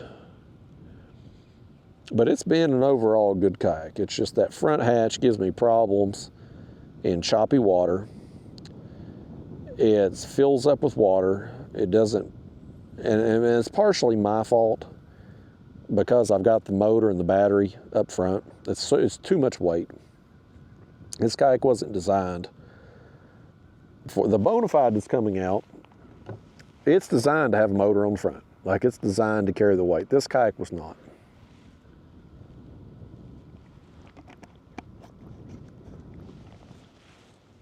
The people who use this kayak like they're supposed to and just use the pedals, they're not going to have as many issues as far as taking water over the bow, getting water inside the hull. But personally, and I'm speaking for myself here, but I think most kayak cat fishermen would agree with me on this. The bow mount motor is better for what we do than the stern mount motor because of the GPS features. Because cat fishermen, right now, for instance, we're on spot lock. We're anchored without being anchored. Very helpful. If we take off dragging or something here in a little while, or whatever we end up doing, we can use the course heading and the cruise control, set our speed, let it follow a line. Like, that's helpful. You don't get that with the stern motor. What you do get with the stern motor, well, this has kind of changed now with people putting 24 volt and 36 volt bow mounts on their kayaks, but used to. With the stern mount motor, you get more speed. You put in Torqeedos like 3 horsepower, you put them on the back and get 7 miles an hour. Well, now, you know, my 36 volt bow mount that I've got, or that I'm going to be putting on the new build, it's probably going to get 6, 7, 8 miles an hour. So it's going to be comparable to those 3 horse Torqeedos that people have on the back. Plus I'm going to have the GPS features. But I know a lot of my bass fishing friends, they like the stern mount. They get to the spot as quickly as possible, and then they'll use their pedals to maneuver around and work the banks and wherever they're fishing. Catfishermen, we rely more on the GPS features of the motor than the motor for just point A to point B transportation. Although the extra speed will be nice. It may not seem like a lot, but let's say that faster motor allows you to fish on an average day. Let's say it allows you the fact that you can get where you're going quicker and then get off the water faster when you're done. If it gives you an extra 10 minutes of fishing time per day, on average, boy, you calculate that out over the course of a year, over the course of 5 years, all those extra sessions with 10 extra minutes, that works out to hours upon hours of extra time with lines in, with baits in the water. And, you know, on any given day, that extra 10 minutes may not matter. You may not get an extra bite. You may go a month of trips and that extra 10 minutes not equal anything. But multiply that out over a year, especially 5 years, 10 years. I promise you, you log all those extra hours with lines in, you're going to catch you some extra fish. So having the extra speed, it don't seem like much, but if you just get an extra 10 minutes a day from the extra speed, buddy, it means something to me. Like, as somebody who really is all the time focusing on trying to be more efficient, it really, it means something to me. It's valuable to me.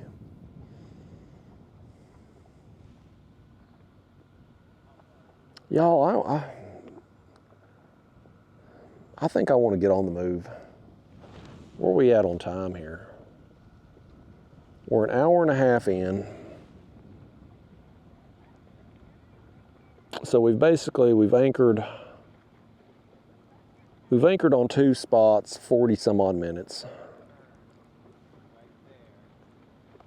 We only got 1 fish to show for it. I kind of want to get on the move and just see what happens. With us not seeing as much grass now,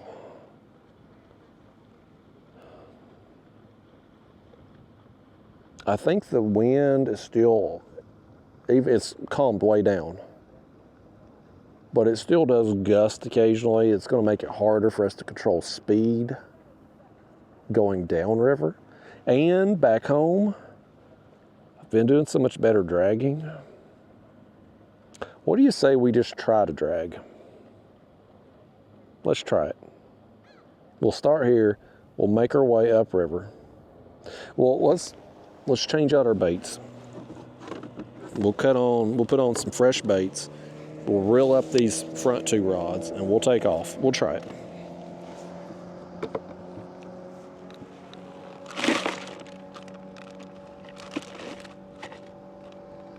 Hold on a second. I gotta get up. There we go. That's what we're doing here. I'm just impatient, man. That's my problem. That's a big skipjack head too. I got some pretty good skipjack. They were where I was getting them at yesterday, where I've been getting them at the last few times out. They've been thick in there. Now where the hell they were at a month ago, 2 months ago, I couldn't tell you. They certainly wasn't where I was at. But they've been in there thick now. Okay, let's go ahead and get these. I'll tell you what, we'll switch these rod holders around too, since we're going to put these rods up. We'll just focus on the two. We'll move the dragging rods in front of us. There's some weeds. I hope that the weeds aren't a problem. I really hope they're not. Yeah, that bait there, I mean, it still looks good, but we're gonna go ahead and toss it.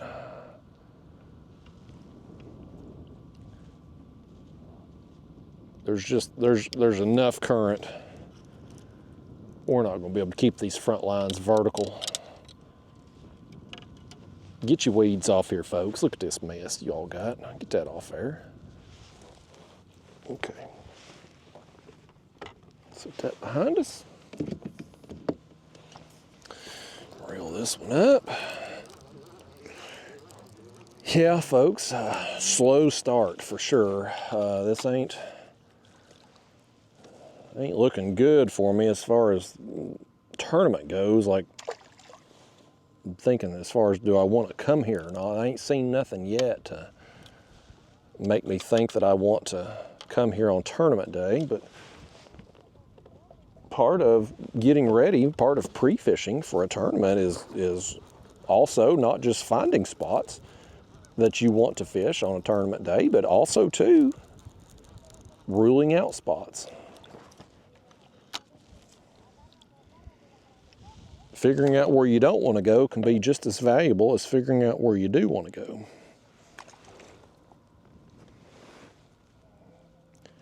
We'll put on some fairly large baits here. That being a bigger skipjack, I'm gonna go ahead and just give it a little toss here behind us, and we'll let out some more line. We'll let out some more line as we get started moving. I'm gonna go ahead and get everything out now, and then we'll get on the move and get our speed set and everything.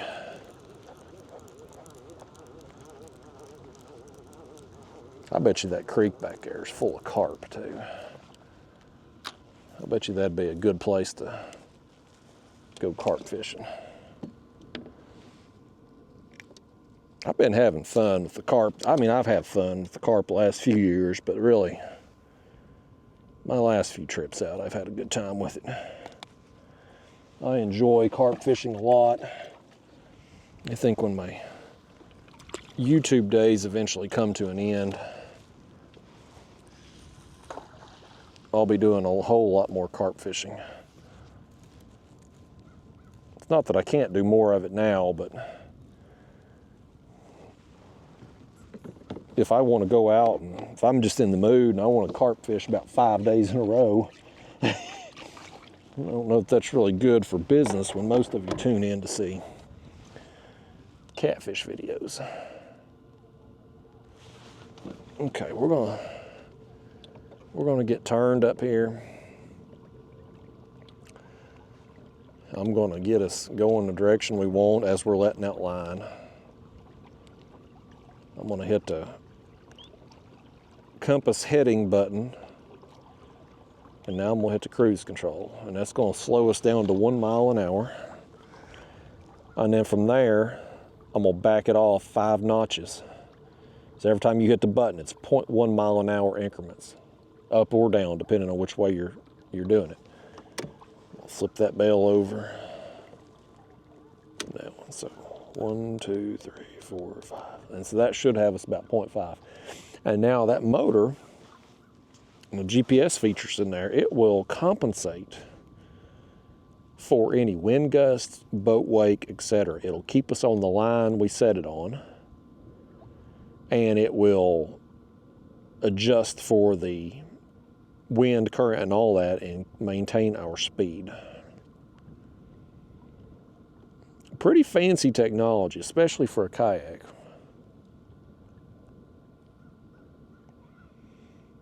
I think we're going to try to go to the left of this hump, kind of through that hole that we started in.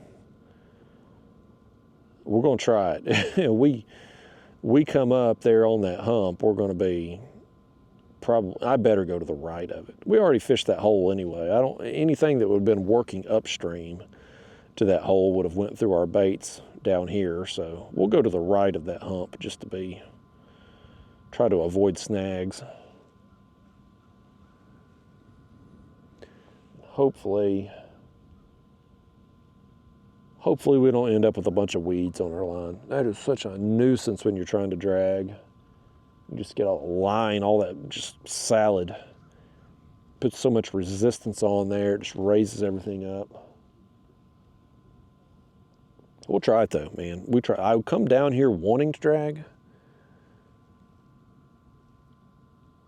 And so far, the one fish we caught obviously was suspending, but one fish in an hour and a half, and while a nice fish, wasn't a tournament winning fish, which is what we need to find. I need one more good tournament finish to guarantee myself Angler of the Year. Right now, I've got the points lead, and I've got a pretty healthy lead. But a first place finish, or really a top 3, would go a long way toward helping my cause. We only got 3 tournaments left. We got the Wheeler tournament, we've got Louisiana in October, and Santee Cooper in November. And the tournaments, the Angler of the Year, it scores our 5 best tournaments. And so I've got 2 wins, 2 second places, and a 4th place. And I got big fish in 2 events, which that gives you 2 bonus points. So my score's pretty damn good. And so I'm going to be tough to beat, but I'm not impossible to beat. And so I need to replace that 4th place finish. If I could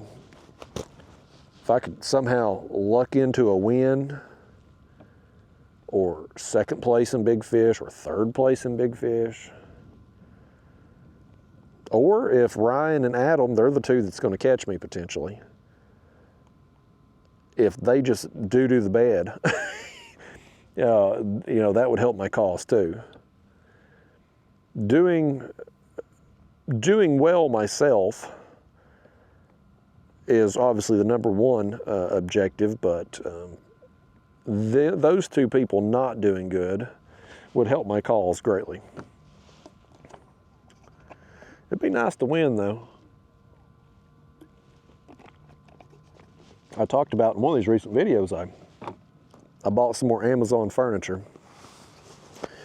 I said last year I bought a new bed frame and a dresser on Amazon, because Amazon's furniture's pretty cheap overall. Compared to going to like a furniture store, they're very cheap. But it's all from China, and it shows up in a box in a million pieces, and you got to put it together.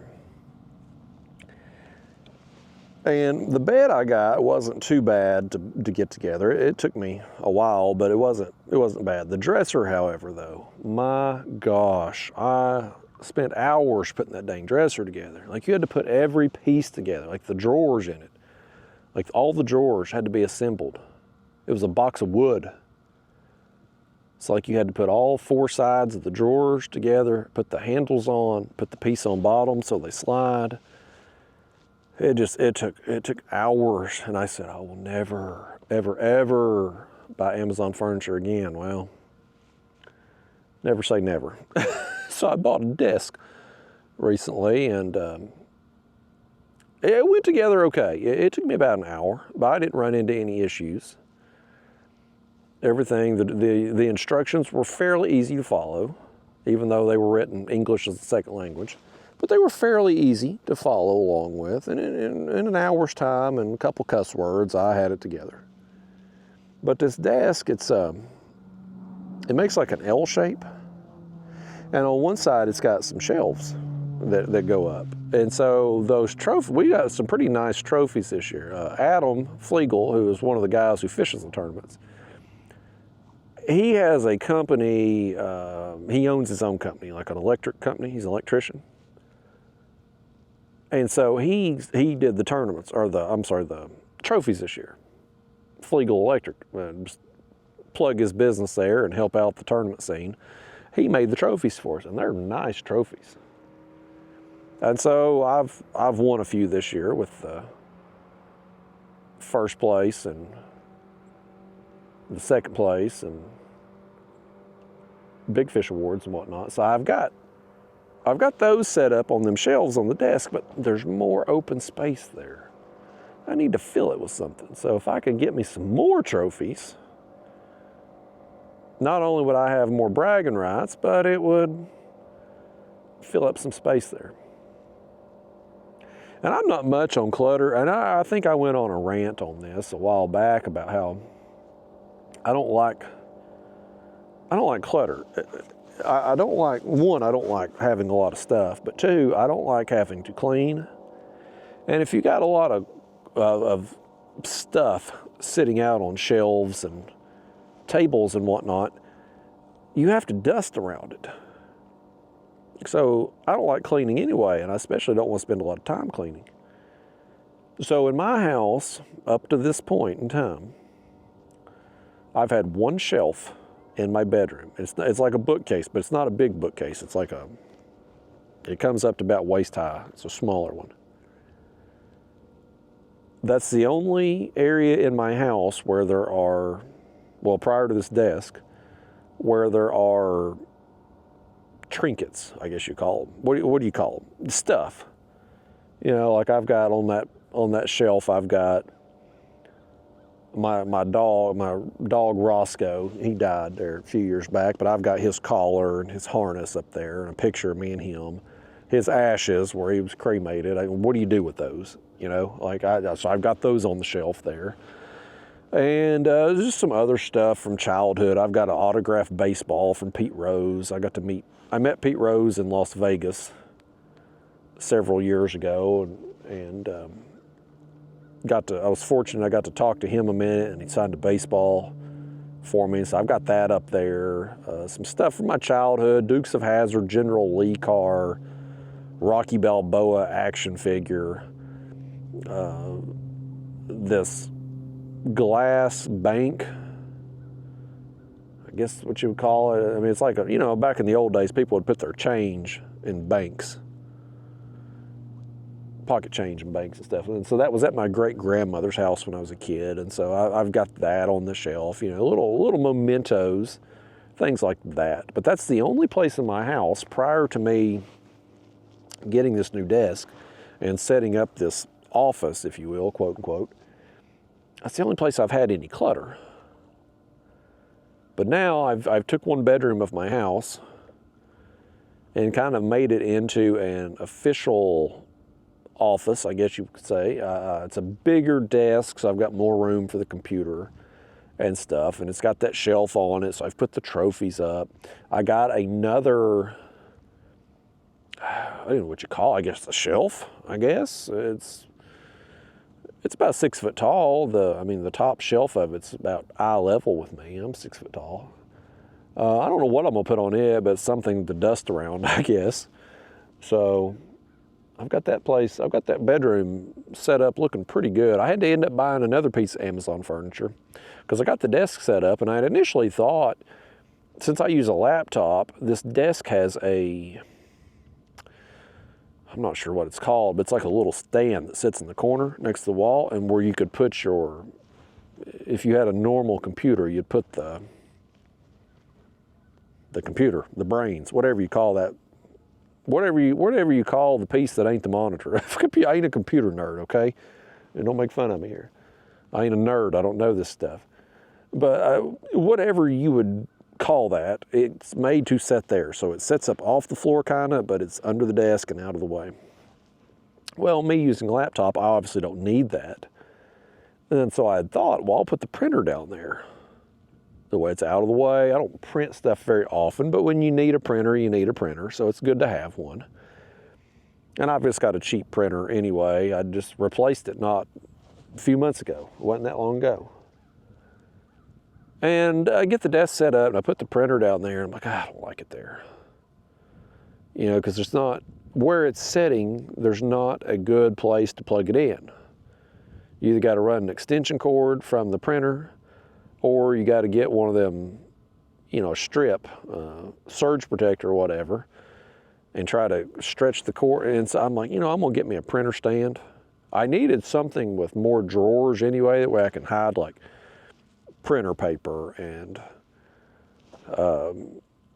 hard drives and stuff like that, stuff that it's just not aesthetically pleasing to leave setting out, I guess you could say. So I ended up buying another piece of Amazon. I'd looked at the store locally. I bought a chair up at Office Max. And I got lucky with the chair because they didn't have any more of that color in the box, but they had the display model in that color. So they sold me the display model. So I didn't have to put it together. That was nice. But I looked up there for like a printer stand, file cabinet, just something to set that printer on. I didn't really see anything that matched the size of the space I needed it to go, and I didn't see anything that matched the color that I needed it to kind of match. So I got back on Amazon, looked around, found exactly the size I needed, the color I needed. But it was a small thing. It took maybe 30 minutes to put together. It wasn't bad. That dresser though last year, my gosh, that dresser about broke me from ever buying Amazon furniture again. I will never buy anything with that many drawers again, for sure. I mean, I guess they got to do that because of the weight of the box that these pieces of furniture comes in. Like the shipping would be outrageous if you had a box large enough to accommodate these drawers too. So they have to send them disassembled. But my gosh, that dresser's got like, and you know, and here's the thing, this is dumb on my part. I bought that dresser with 8 drawers. It's got 4 on each side, and they're long drawers too. You know how many of them drawers I use? 2. I got one with like socks and underwear, and then there's one that my girlfriend keeps miscellaneous stuff in for when she spends the night. That's it. I don't use any of the other drawers. I'm like, why did I buy a dresser this big when all my clothes are in the damn closet? Like, why did I do this to myself? It looks good. I mean, for cheap Amazon furniture, like it looks, I mean, it's like that fake wood, the particle board or whatever, but you can't tell unless you get up there on it. If you're just looking at it from a distance, it looks good. Yeah, but boy, I mean, 8 drawers. Every piece of the drawer has to be assembled. Everything. I mean, it was, and the instructions were, they left a lot to be desired on that particular build. It was tough, man. It was tough. A lot of cuss words said. The desk, 1 or 2 cuss words. The dresser, just entire sentences of nothing but 4-letter words and exclamation points. Y'all, we're struggling here to catch fish. I mean, for real, like, we're struggling. I know we just kind of got started moving, but like this is hard times, man. Let's walk through this scenario with me, because this is it. This evening and tomorrow morning, this is my practice sessions for the tournament. What day am I filming this on? Today's the 4th, September 4th. So the tournament's in 10 days. I will not be coming down here again prior to the tournament. I'm going to show up the night before, get a hotel, fish tournament day, go home. Let's say, I'm going to throw this scenario out here for you. We don't do any good tonight. And again, if you're seeing this, I probably shouldn't even do these damn scenarios, because if you're seeing this video, something went right for us out here. Or else I'm not going to post this video 4 or 5 hours long and only have one fish on it. But I'm just thinking out loud in my head right now. If I don't do any good this evening, and tomorrow I'm going downriver, if I don't do any good there,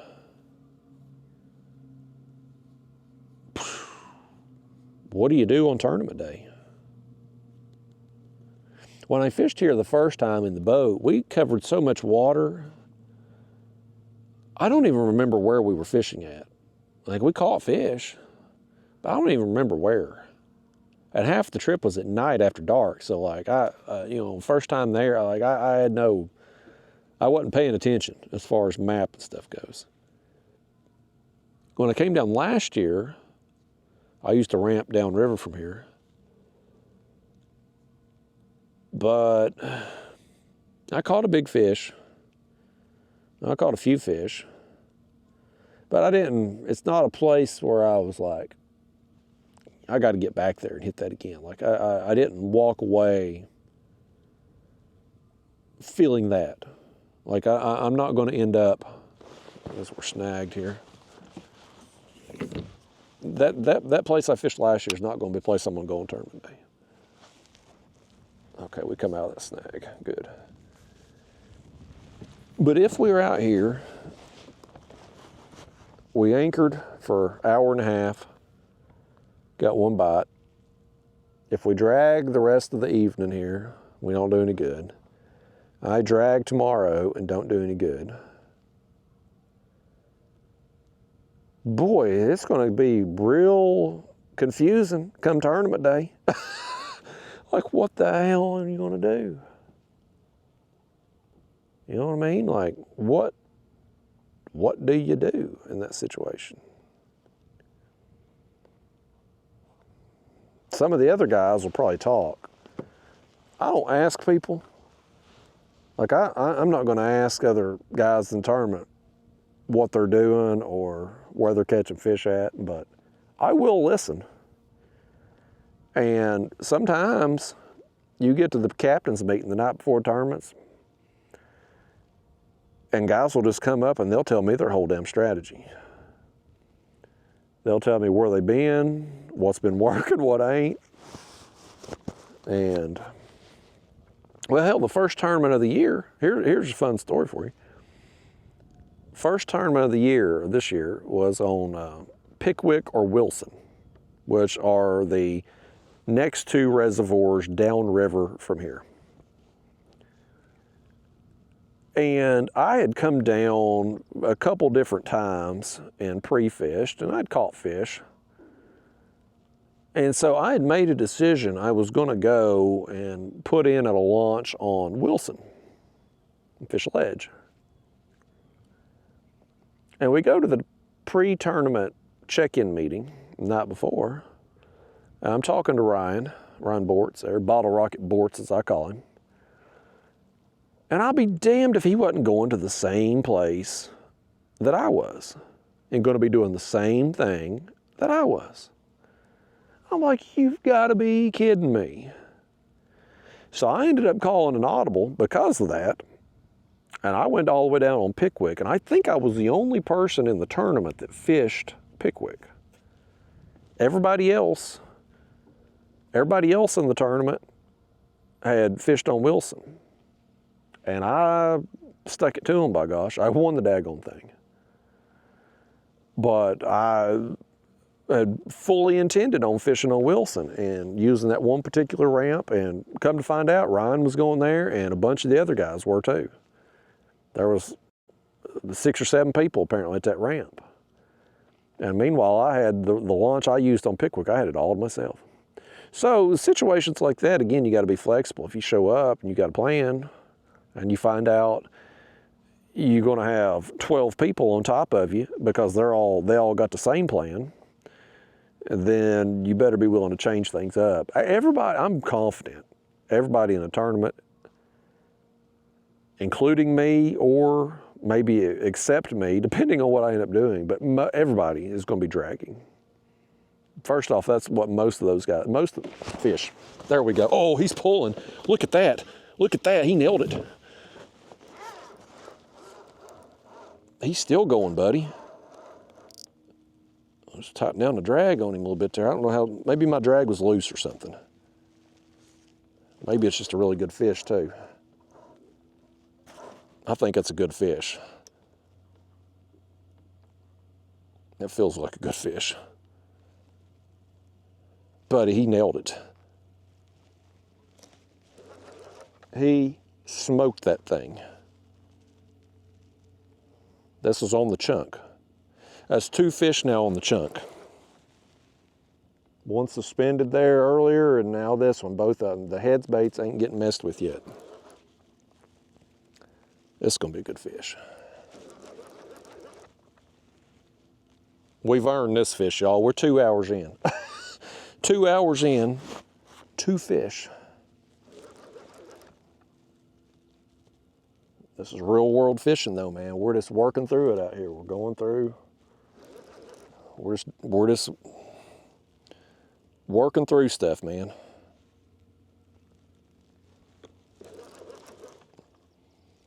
Now we're going into the current,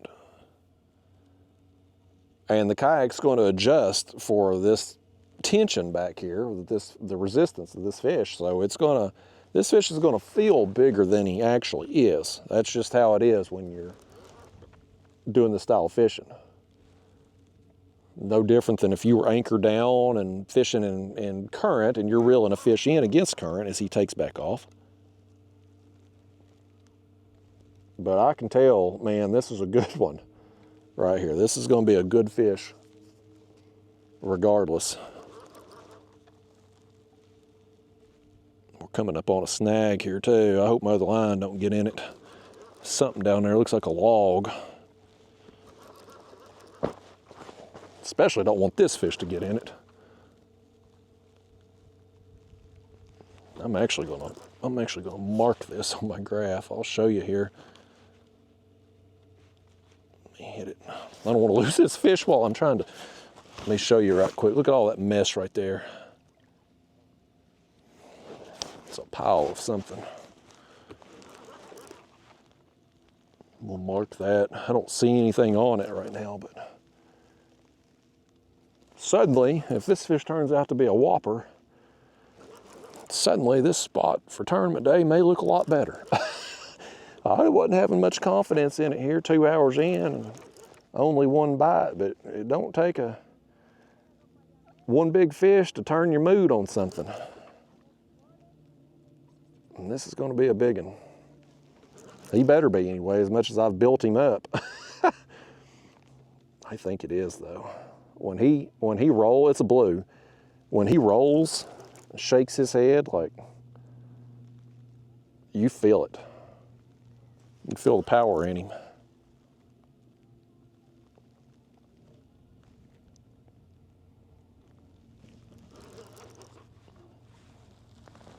Oh, crap. Hold on. I'm gonna hit the spot lock here. My other, whatever we went over there that I showed you on the graph, my other line's in it. It looked like something that would eat a dragon rig up. We got our hands full right here. We'll work on that snag. If y'all was a fishing partner worth a damn, you'd try to pop that snag free while I worked on this fish, but I can't count on you for nothing, so I'll have to do it my damn self. But it's gonna have to wait till we get this golly whopper landed. This thing's gonna be a golly whopper. Now that I'm spot locked here, buddy, there ain't no resistance I'm pulling against now other than him.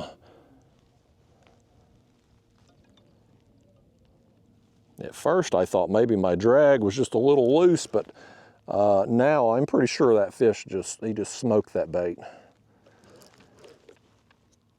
He just nailed it and took off. Yeah, really good fish. Really good fish. That's worth coming to Alabama for right there, folks. That's an Alabama quality blue cat right there. That tickles me fancy. You get 3 of those on tournament day and you got a chance. You got a chance of cashing. Nice, man. Nice. That's a whopper, folks. Nice. I honestly, that's a really good fish. I thought he was going to be bigger though. I ain't gonna lie, I thought it was, I thought he was going to be significantly bigger than he is. It's a really good fish. I'm not complaining. I'm happy to have him, especially with the day we've had thus far. But I thought it was going to be significantly bigger. I think what we're going to do, I want to set him back in the rod holder just a minute here while he can tire himself out a second. Let's see if we can get this one free, since y'all ain't going to do it for me. Oh, hell no, we're hung good in that debris pile. All right, we'll give ourselves some slack on that one. We'll land this fish and turn around and go try to get that other one. Try to get it undone. Okay. Man, y'all. That was an exciting takedown though, wasn't it? Man. Love that. Get a fish this big, it's best to take your time in the kayak, because you bring them in too green and they flop around and act crazy. They can break stuff in here, send your graph flying. Like, it's a fish like this can do some damage if you bring them in too soon. So I try to be a little bit more cautious with bigger fish. Okay, he's hooked good right there. He's not going anywhere.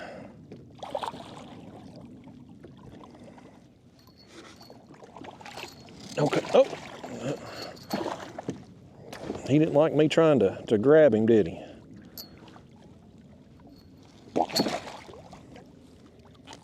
Won't you come here and calm down? This, folks, by the way, because I've been asked about this quite a bit in the comment box. This is why I like heavier leaders. Some people always say, well, Justin, why so heavy? Because I don't use a net. I've got to grab this fish. And to grab him, I've got to grab my leader. So when that fish surges and I've got a firm grip on this leader line, that's when you're at the greatest risk of this fish breaking you off. And so if you're using a lighter leader line, you're going to be at much greater risk, obviously. And so I like a heavier leader. Now, if I was netting fish, I hate carrying a net in the kayak. It's just too big a hassle. I use it for carp fishing, but for catfishing, I don't like fooling with the net. But if I did, I wouldn't need as heavy a leader. It's strictly just because that right there, they do that surge. They want to roll one more time, you get hold of them. That's when they're going to pop your line, potentially. All right, kitty. You've had enough. You come on in here. That's a dang good fish, buddy. Oh, man, we got us a golly whopper, buddy. We got us a golly whopper.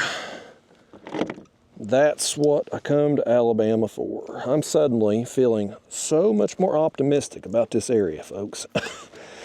So much more optimistic than I was 30 minutes ago. Let me set y'all up here. This fish, he's obviously going to want a picture with me, but I kind of want a picture of this one just for myself. Okay, man. Oh, nice fish, buddy. Nice fish. I tell you, 3 of these, tournament day, you're in contention. Can we do it on tournament day? I don't know. But this is what we need. This is what we came here for, right here. Yes, man. This worked out. Oh, man, I love it. Okay. Try to get hold of him here. He's a sow, but he's heavy. All right. Let's let him go. I'm gonna let you off this side here, buddy. Whew. Well, normally I like to try to be gentle with these fish and let them go, but when they're that daggone heavy, you can't be leaning over too far in the kayak. Yes. All right, man. That worked out. We get on the move. We wasn't even dragging that long, and we get bit. I mean, just like I was saying back home, man, for whatever reason lately, dragging is just outproducing everything else I'm doing. It's way outperforming the other techniques, and just getting down here. I mean, the wind right now, flat calm. But when I first got out here, it was gusting and coming downstream, and we had the grass and stuff. I should have just, I don't know, maybe I should have been dragging from the get-go. We'll second guess ourselves till we're blue in the face, but we're gonna, right now, we're gonna make the most of our time here. We're gonna go back and try to work this one free before we rebait the other one. Plus, it'll give us a chance too, this snag, get a better look at it. I've put a mark, a waypoint there. If I come back down here again, be able to potentially come back to this spot. Don't know what it is. It looks like, I thought it was wood at first, and it may very well be. Something down there though. I don't know if we'll get this rig back or not. I hope we do. Sometimes you go get behind it, pull it out the way it went in, you get it. My dragging sinkers, usually pretty good about coming through stuff, but when you're fishing with wood, okay, we come out of it. When you're fishing through wood, sometimes you pull through, your sinker will come through it, but your hook will grab a branch. And that's what'll get you snagged. It won't be your sinker that gets snagged, it'll be the damn hook. I'm gonna just take a look.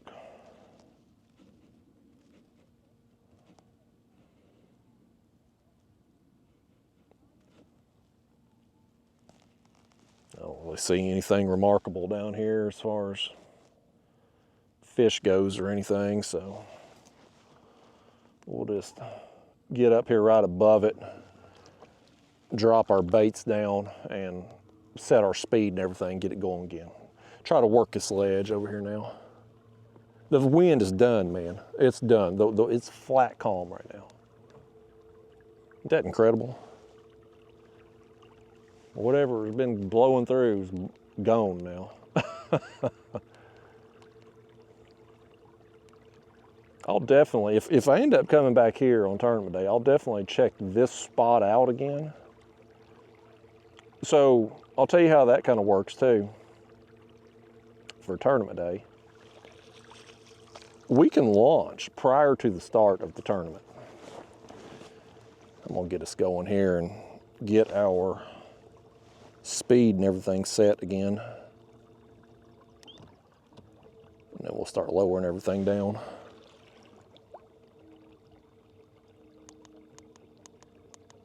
Okay, let's let this one back out now and we'll get baited up on the other one.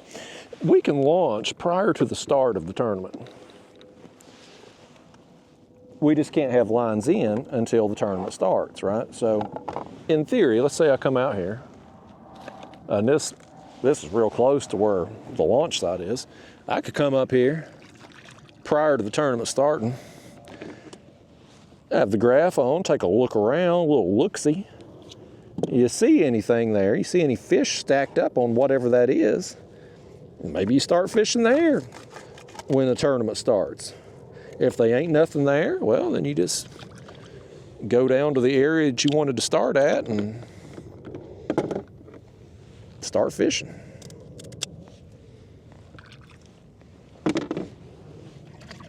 I normally do, if I see something like that, I will normally just put a waypoint. I'm not somebody, like, I don't run side scan. A lot of people do. You know, I personally don't. I fish more, I'm more of a buck perry kind of guy than I am, you know, kind of modern day electronics type stuff. Although I say that, hell, I've got a damn live scope. But most of the time, I'm going to set up on structure. Creek mouths, points, humps, working the break lines of ledges. That's what I typically prefer to do. I don't care if there's any objects there on those places because I know fish are going to use them regardless. That's normally how I do. But if I'm making my way along and I see something, well, I will mark it. I actually need to tinker with this screen here. We're 34 feet deep here, so we're kind of, this is a shallower section now. That hole in the creek mouth there is probably the deepest water we'll see coming up through here, I believe. Let's throw that over. And we'll run them out a little bit different lengths there behind us. Just making sure that's on bottom. Yeah. Well, suddenly, folks, it took 2 hours, but suddenly I feel a lot more confident. Main channel ledge and dragging. What's been working back home just got us a huge fish. And so now it's just going to become, well, the rest of the afternoon here, we'll work this ledge here. Depth's going to be 25 to 40 feet deep from what I could see on the map. We'll work it. Tomorrow, I'll do what I originally wanted to do, go down there and fish closer to the dam, hit some deeper depths. The same deal, try to drag and try to determine, based on what I catch, either the rest of the night or tomorrow, what the best plan will be for tournament day.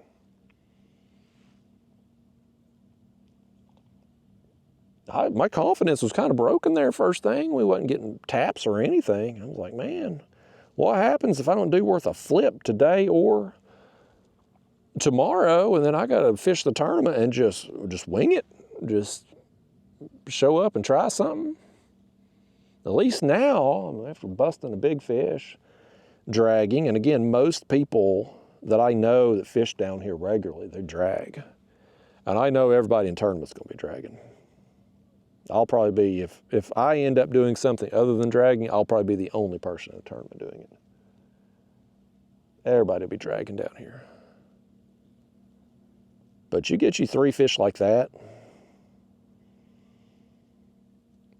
that's going to put you in contention to either win or at least cash.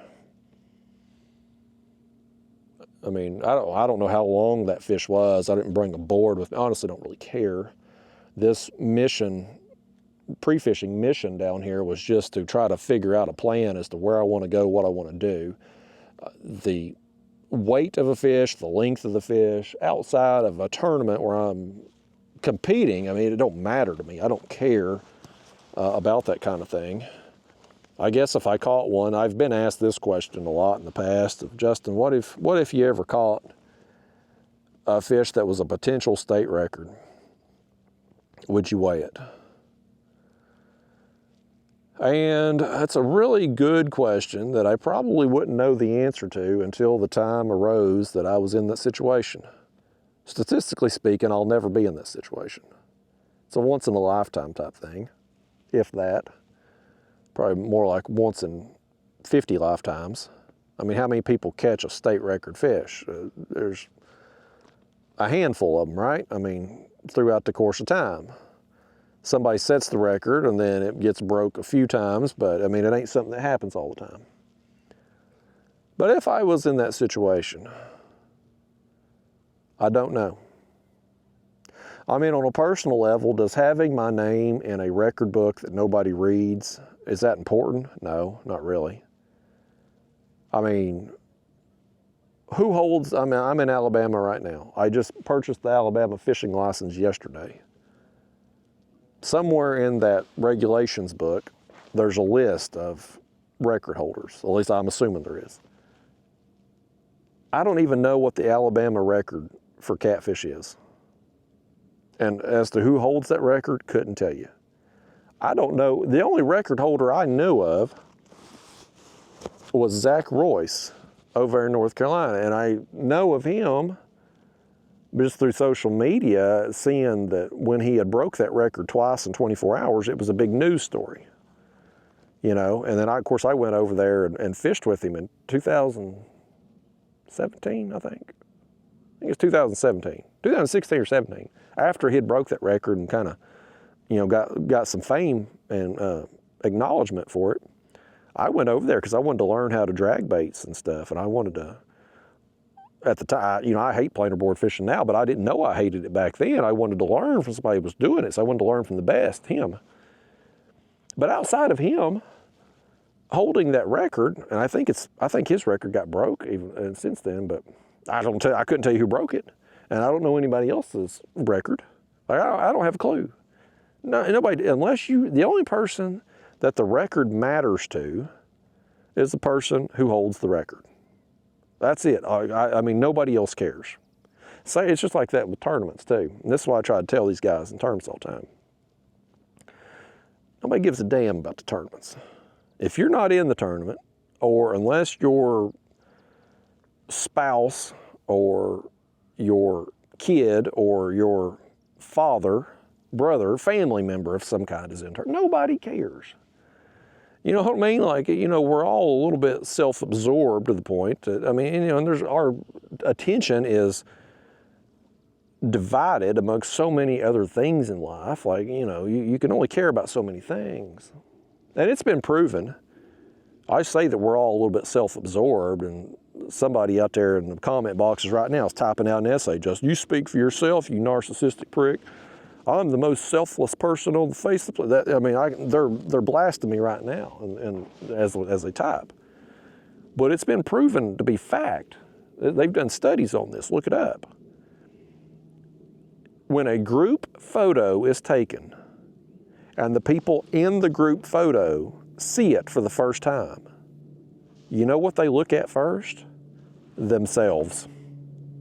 The individual looks at him or herself first before you notice the other people in the group photo. It's human nature, folks. That's how it is, okay? So it's no different with these damn records and stuff. Again, the only people who cares. Now, you know, if you are in a situation, maybe you're using one of these rod companies' rods, and if you catch a state record fish on that rod, they're going to pay you a cash prize. Well, by gosh, then maybe it means a little something more. And in that situation, sure. But for me personally, I would be excited just to have caught a fish that big. I mean, to break a record or have a potential record-breaking fish, it's probably over 100 pounds, I would imagine. So to be in that situation, to have a 100-pound potential fish is exciting in itself.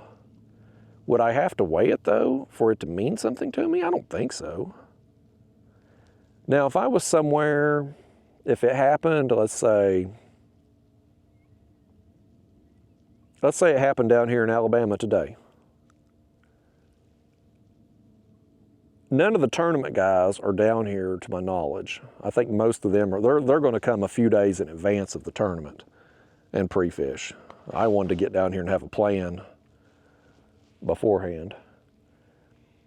But I do know Josh Brown. He was actually the first person I fished with on Wheeler when I come down in his boat. A friend of mine, well, a guy I'd become friends with online through the fishing group, had a trip planned with Josh Brown down here, Backwoods Catfishing Guide Service. And he said, he invited me down. He's like, Justin, I've got this trip booked with Josh Brown. Do you want to come down and fish with me? And I was like, hell yeah. I didn't care nothing about fishing Wheeler or reeling the fish. I'm like, man, you can reel in all the fish. I don't care about that. I just wanted to talk to Josh Brown because, I mean, he's a very well-respected guide down here and fisherman. He's done real well in the boat tournament scene. Like, I just wanted to spend some time on the boat picking his brain. And so, like I said, we caught fish that day. But hell, I have no idea. I don't remember where we were at. Or we were dragging baits. That's what Josh does. He pulls planer boards and drags and stuff. And I remember that. But as far as like where we were at specifically, hell, I don't remember. I wasn't paying attention because I was busy educating myself. I was learning. You know, I was peppering him with questions one after another. And to his credit, some of these guides and some of y'all out there may have hired fishing guides in the past that are like this. Some fishing guides don't want to tell you anything. They want you to just shut up and reel in fish. They don't want to share their knowledge because they want you to have to come and pay them again next time you want to go fishing. It's in their best interest that you just have a good time but not learn anything. Now me, and I don't use a guide very often, but if I do, I'm going to learn. I want to pick their brain. They're on the water all the time, fishing for a specific type of fish.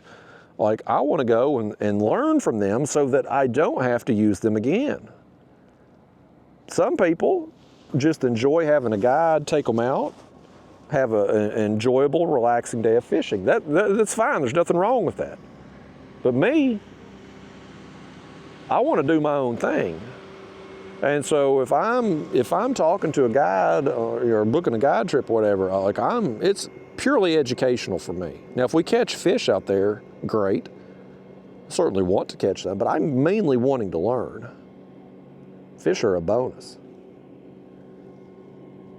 And so anyway, Josh Brown, and he guides here on, I think he does most of Alabama. I think he hops around from body of water to body of water, depending on where the bite is, but very good guide, man. Didn't hold back anything. And of course, you know, me being a YouTuber, we're hung here. Let's see if we can come out of this. Okay, good. That one come out. There's a tip for you, folks. Pro tip, dragging.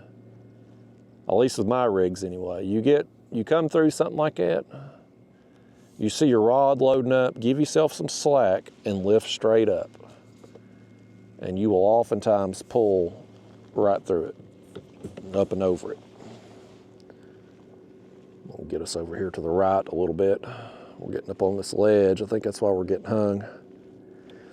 But yeah, Josh, to his credit, man, every question I had, he answered it. I never felt like he was holding back or being secretive or anything like that. I felt like he was just a straight shooter. And again, I appreciate that because that's what I wanted. I mean, that's why I come down there to fish with the other friend who had booked the trip. Like, that's why I come with him, because I wanted to learn. And that's, you know, it's, if you're just, you know, if you're a regular fisherman out there and you go book a guide trip and you got questions, as long as they're not just a total douche, they're going to answer your questions. But some guides may tell you information you want to know, but they're not going to tell somebody like me. Why? Well, because I got a YouTube channel and a pretty good following on YouTube. So if they tell me something,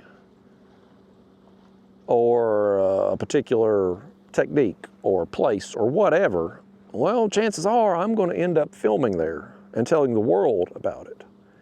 So an individual person may get more information out of a fishing guide or a tournament person or whatever, more so than what I can. But at the time, this was a few years ago when I fished with Josh, but I had a pretty good YouTube following then, and he didn't. I didn't film. I'm not going to film on a guide trip unless they just want me to. I was there again just to learn. But I never felt like he was holding back. I felt like he was being straight up honest with me. And that's pretty cool. And I've seen him since then. I saw him at the Catfish Conference, whatever year I went up there. And so he's a good dude. I highly recommend, if you're in Alabama or you're visiting Alabama, you're looking for a guide, Backwoods Catfishing, Josh Brown, excellent. Excellent guy, highly recommend him.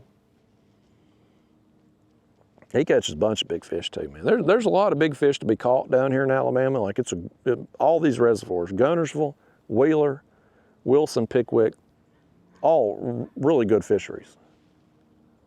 But like anywhere, you're going to have certain people, certain guides that are going to do better than others. And Josh is one that's always on good quality fish, it seems like. So definitely recommend him. We're up to 22 feet here now. We're way shallower than I thought we were going to be. It looks like over here to the right there's a hump. It comes up, it's in the green right there.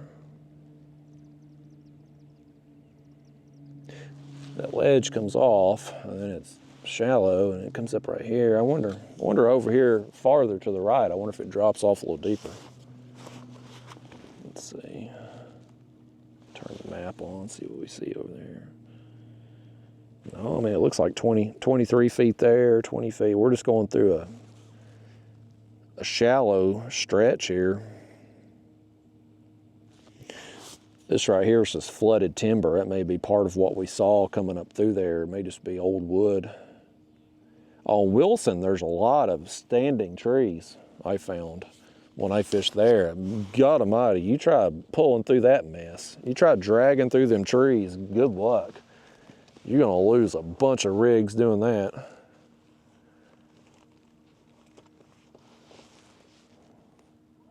But so far up through here, I ain't really seen a whole lot on the graph as we've moved along,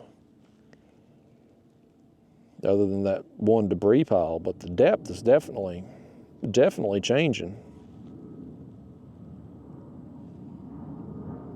Hell, I done forgotten. What was we about? 30? We were low 30s in depth when we hooked that big one. I'm busy talking to y'all. I ain't paying attention to the important stuff.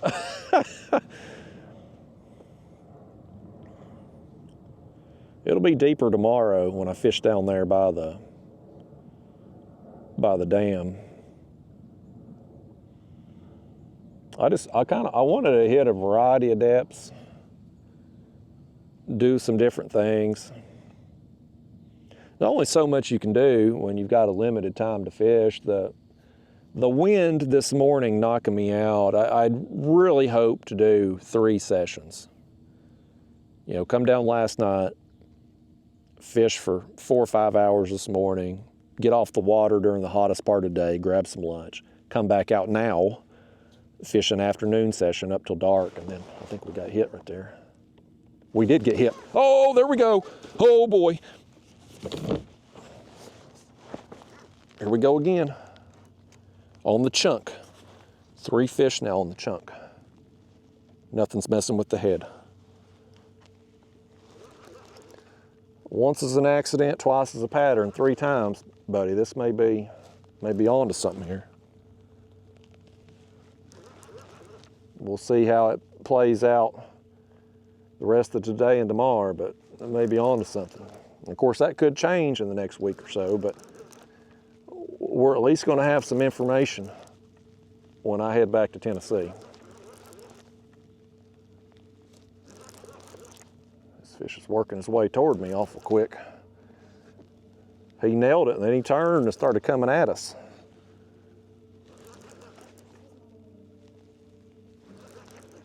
Man, how about that, y'all?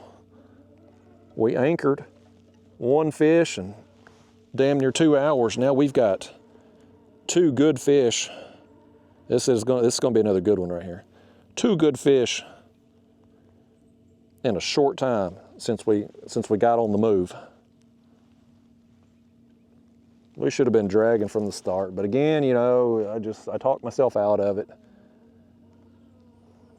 But I'm not seeing, whatever was going on, like somebody must have mowed the grass or something. And we had like a lot of it coming down when I got out here, because coming up through here now, I'm barely seeing any. I thought it was going to be a real problem. It shows what the hell I know. Okay, that's a quality fish. He's smaller than the last one, but probably bigger than the first one. All 3 fish we've got now, good quality fish. I mean, if today was tournament day, I've got a good score right now. And tournament day is 8 hours. And so we're out here, oh hell. We're hung, is what we are. Okay, it come out of it. Let's pick it back up. My other rod was hung. I was gonna try to pop it free real quick. We're still moving, pulling that bait along. Yeah, that's another good fish, man. For length purposes, that one there is probably 40+ inch fish, 38 to 40 inches probably, I would guesstimate. The other one was over 40 inches, so 3 fish, probably around 120 inches, give or take. That's a good score. It's a good score anywhere. All right, let's see if we can get hold of this thing. Again, I can't get y'all to land him. We're 22 feet when we got this one. 22 feet deep right here. I'm getting more and more confident with this spot all the time, y'all. I went from having 0 confidence an hour and a half into this trip to now I'm feeling pretty damn good about this place. I think you come out here, tournament day, you spend 8 hours out here. I'm thinking I'm gonna have a good score.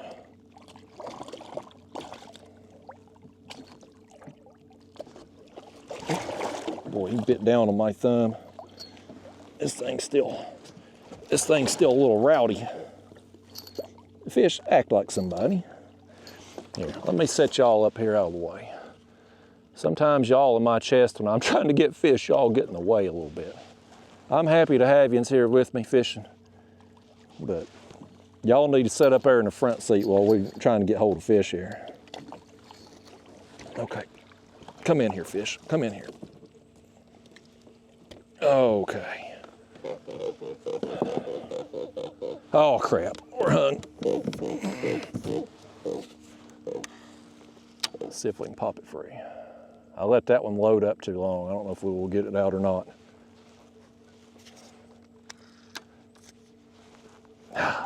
All right.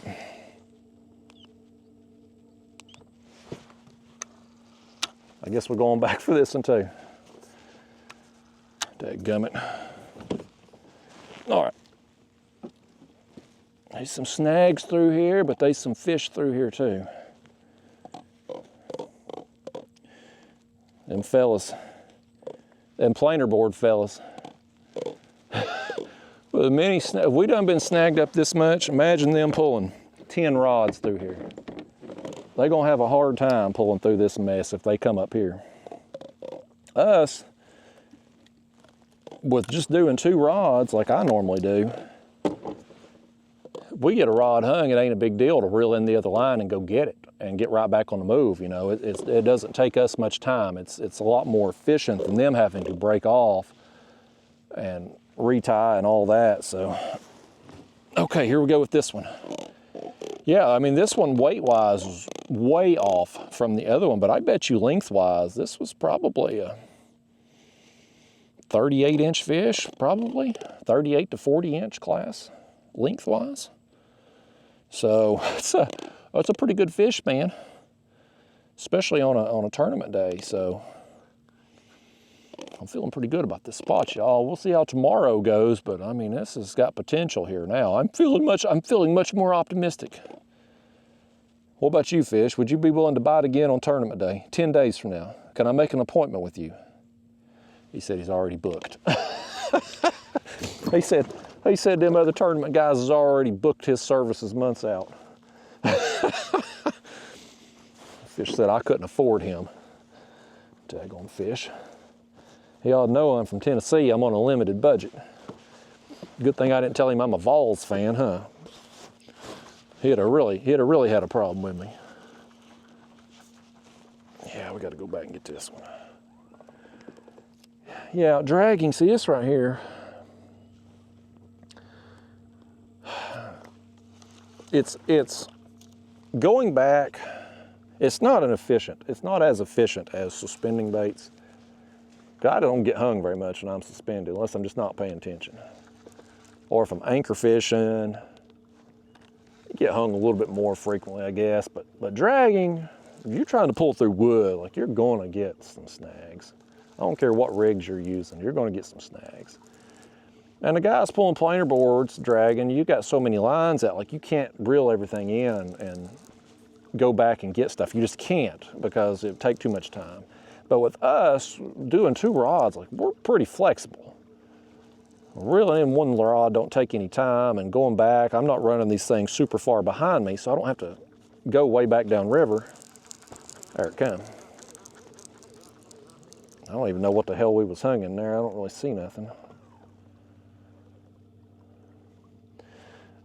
But I mean, we can do this pretty quickly, and certainly out here tonight we're dicking around more so. But tournament day, I would certainly be try to be a lot faster about it.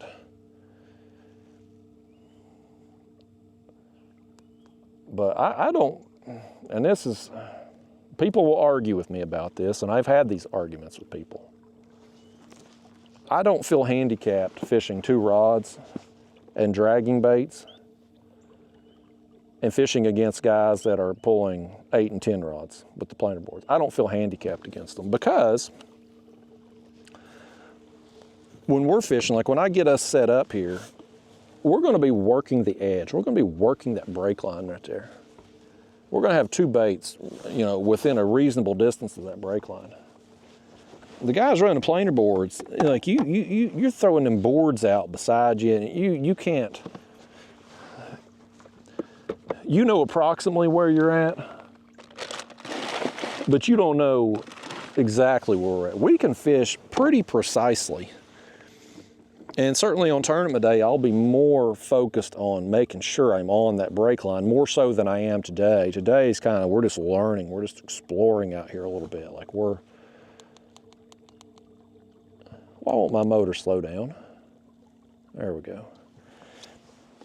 But you know what I mean? Like, I'll definitely be more proactive about it on tournament day, but we can keep baits precisely on the edge of the ledge. And I just, again, it goes back to me being a Buck Perry guy. Buck Perry emphasized in his teachings working those contours, working those break lines. And when I started doing that, when I went from just fishing kind of general, like if I went and prior to Buck Perry, if I was fishing a river bend, I'd fish the river bend. If I was fishing a point, I'd go fish the point. But I'd be fishing general area. If I was drifting around a river bend, I'd just drop down and drift. But when I started really working the edges, working the break lines, like, man, my catch rates went up, big fish went up, like everything just got better for me.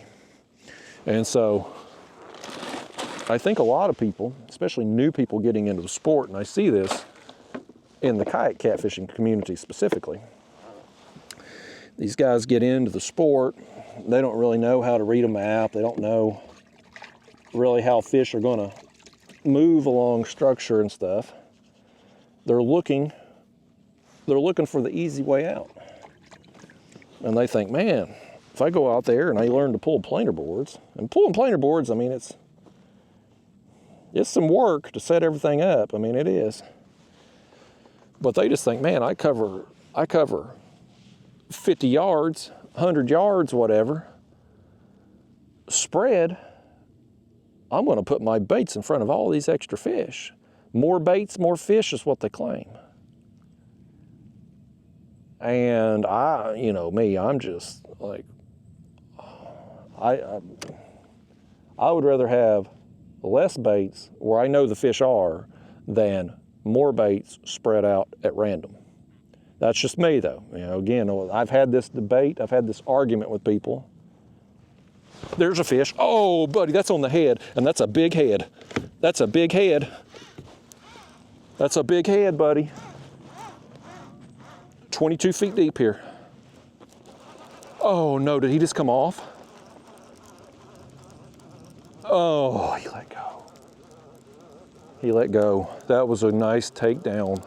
He had it, man. He nailed it. That's a big head, though. Oh my gosh. 22 feet deep.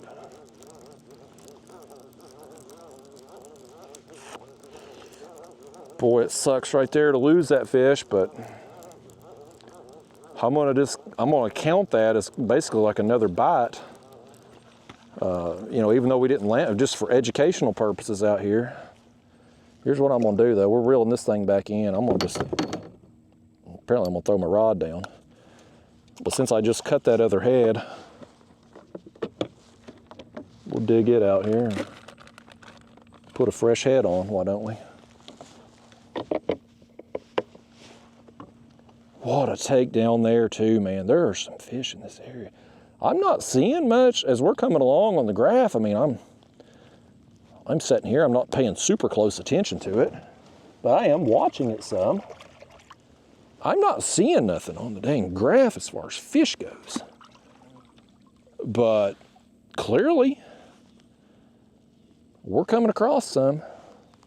And clearly, dragging is getting it done. Anchor fishing, you know what we did? By anchor fishing for the first hour and a half of the video, we got rid of all the suckers, man. The suckers that don't stick around, they ain't seeing these fish caught. That's what we've done.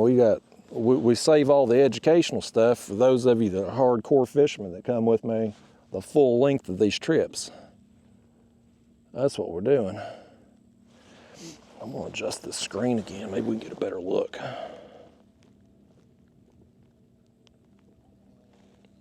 And I'm just looking. I've got that thing set 40 feet out. Maybe I need to set that a little more. A little bit. I'll go 60 feet in front of us just to get a better look at what's ahead. It's just the thing with the live scope and what I've always struggled with. I've had this thing almost 3 years now and still can't catch a fish with it. You're seeing such a narrow beam, that transducer beam. I mean, you're looking at a tight area. Now, the farther you look out, the wider it gets, but it's a very narrow cone. And you really got to hit a fish with it. I mean, you need to hit them broadsided with it for them to show up good on there.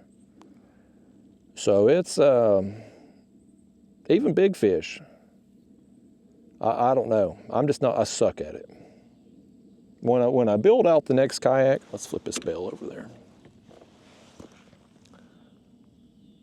Yeah, we got that thing on bottom now. When I build out the next kayak, the live scope is not going to be a permanent fixture. It is going to be just use it when I need it type thing. I'm going to put it on a mobile mount, like an ice fishing mount. They make them ice fishing mounts for the live scope. Like everything's it's on a portable mount, if you will. You can put your screen on there, wrap all the wires, the black box they call it, where the power source of the motor is, the battery. Everything's contained in that small area. And so I'm going to use it just when that rod there is getting hung up on. So we're pulling through something back there, catching on something. Hopefully we pull through this mess. This one here is catching too. Hopefully we come through it. 21 feet here.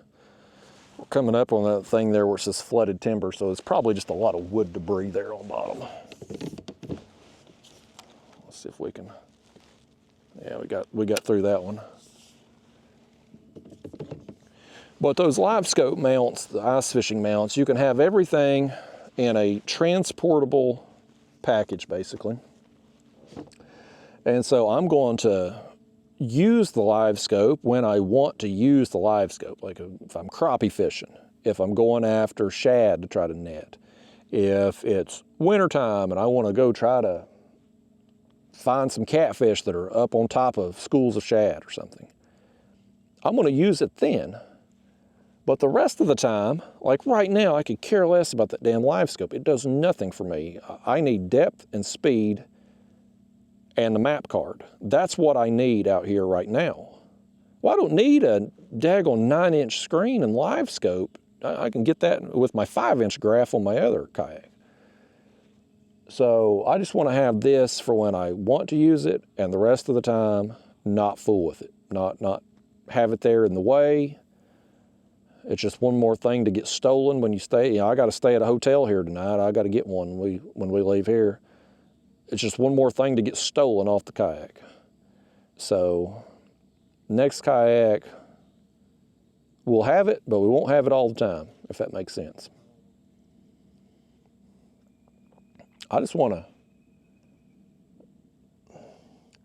I wanted this live scope, and I talked about this when I got it, and what I wanted out of it, how I thought I would be able to use it would be, let's take this ledge we're on now. Now we're fishing as we move along, so we're moving right now 0.4. We're looking at a half mile an hour. That way, when we come across fish, we're going at a speed where we can trigger a bite, catch fish. In my mind, what I thought I could do with the live scope would be, instead of going down through here at a half a mile an hour fishing, instead, I would run down this ledge 1 or 2 miles an hour. Really cover some water and be looking in front of me the whole time, shining that transducer beam around. And when I saw a fish, then I would slow down and drop a bait down to it and present that bait right in its face. That's how I thought I would work the live scope. I think that's like the bass fishing guys, the crappie fishing guys who are successful with live scope. That's pretty much what they're doing. But here's the difference in what they're doing and what we're doing with the catfish. The crappie fishermen, when they're out there looking for open water crappie, they're finding fish that are up in the water column. So they could be over 40 feet of water. They'll have their screen set where they're only looking at like the top 10 feet, top 15 feet of the water column. So that makes fish look bigger. When we're fishing as catfishermen, especially on Tennessee River, hell, we might fish 60, 80, 100 feet deep, depending on where you're at. So even big fish are going to look small when you've got to have 100 foot worth of depth on that screen. The other thing is, again, the crappie fishermen, the bass fishermen, they are finding fish that are up in the water column. Catfish oftentimes are hugging bottom or just off the bottom. And so as you're moving along, it's very hard to discern a fish from the bottom when you're moving and the kayak's moving and the transducer's moving and all that. Like it's very hard to discern. You got to be going really slow or setting still and kind of see that fish crawling along the bottom there. And if he's setting still, you may not even see him then, even if you're setting still. So that part's very difficult. And so I kind of, before I got live scope, I had never used it. I'd watched videos on YouTube and I had talked to people about live scope, but I had never actually gotten to play with one. I'd never been in anybody's boat that had one. If I had had the opportunity to try out what I wanted to do, I would have quickly realized, oh, I can't do this, and not bought this thing. This was kind of of all the purchases I've made of kayaks and accessories and whatnot, if I had a do-over, if I have a little buyer's remorse on anything, it's that live scope. because I've had fun with it. Now, I will say I've had fun with it. When I've caught crappie, when I found crappie on brush piles and been able to present jigs to them and get them to thump it, that's a lot of fun. A couple winters ago, I got videos of this on my channel where I was finding, they were small catfish, but I mean, I was finding them. They would be kind of on top of shad schools, or they would be up in the water column really high, and I was able to drop down jigs and get them to eat them. So much fun to do that. I mean, it is a blast to see that jig fall on the screen and watch the fish come up to it and smash it. That's fun. I love that. That's awesome. But to just go out on a random day and ride around up and down the river here, looking at that screen and not seeing anything up in the water column, like, that sucks, man. It's just not fun. It's just not fun. I would rather be doing what we're doing now and have a chance at catching fish as we move along. And so, and I've done this quite a bit too, even moving slow, having the live scope. I mean, I've got it on right now and I've got it going in front of us. And for a while, I would carry another rod with the jig so that when we're moving along here, if we saw a fish that was up, I could toss out, try to land it. And I got a few like that while I was dragging, you know, tossing to individual fish. But it's so, for me, just so inconsistent, and I'm so bad at the technique itself that it's just like, it's just one of them things. Like, it's, I've had fun when it's worked for me, but I don't enjoy it enough to want to put the time in, I guess, to become an expert at it, if I even can. Like, I'm not somebody that's particularly tech savvy. I've never been. Like, video games, even as a kid. I mean, I had Atari, I had Nintendo. I had friends that they'd get a new Nintendo game and they would go through all the levels and beat the game. Me, I'd play it, but I wasn't ever good at video games. Like, it's just not me. Even today, when new technology comes out, like, I struggle more, I feel like, than the average person with technology. So it just doesn't suit my personality necessarily. I had high hopes for it.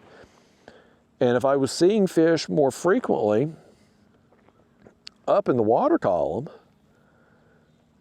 I would probably be into it more. But when I go 30 minutes and I'm not seeing a single fish up in that water column to throw at, or I go an hour, I'm done for the day, man. I'm like, this sucks. I don't want to do this. I just want to go and, because I mean, catfishing most of the time, I mean, don't get me wrong, I have skunk days. But most of the time, I mean, today, the trip we're on out here, especially how it started, like, I'm getting a little antsy, you know, when we're an hour and a half into this trip and I've got one bite, like, you know, that's just not, I need more than that. Most of the time, catfishing, you get it.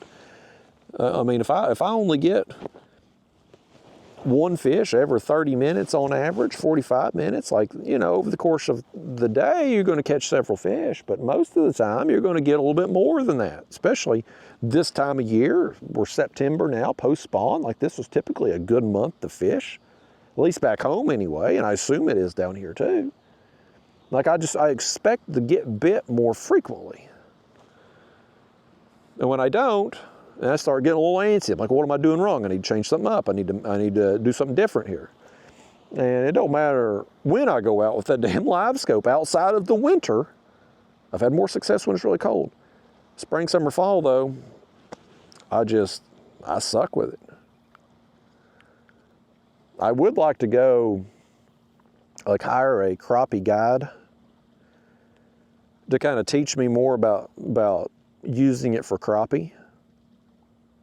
And I might could be able to dial it in myself more if I just adjust the settings on the screen where I'm only looking at like that top 10, 15 feet of water and make everything bigger. Because I met a crappie guide several months ago. I was fishing on Watts Bar, and him and I got back to the ramp at the same time. And most crappie fishermen, I've talked about this a lot on these videos, but most crappie fishermen hate my guts.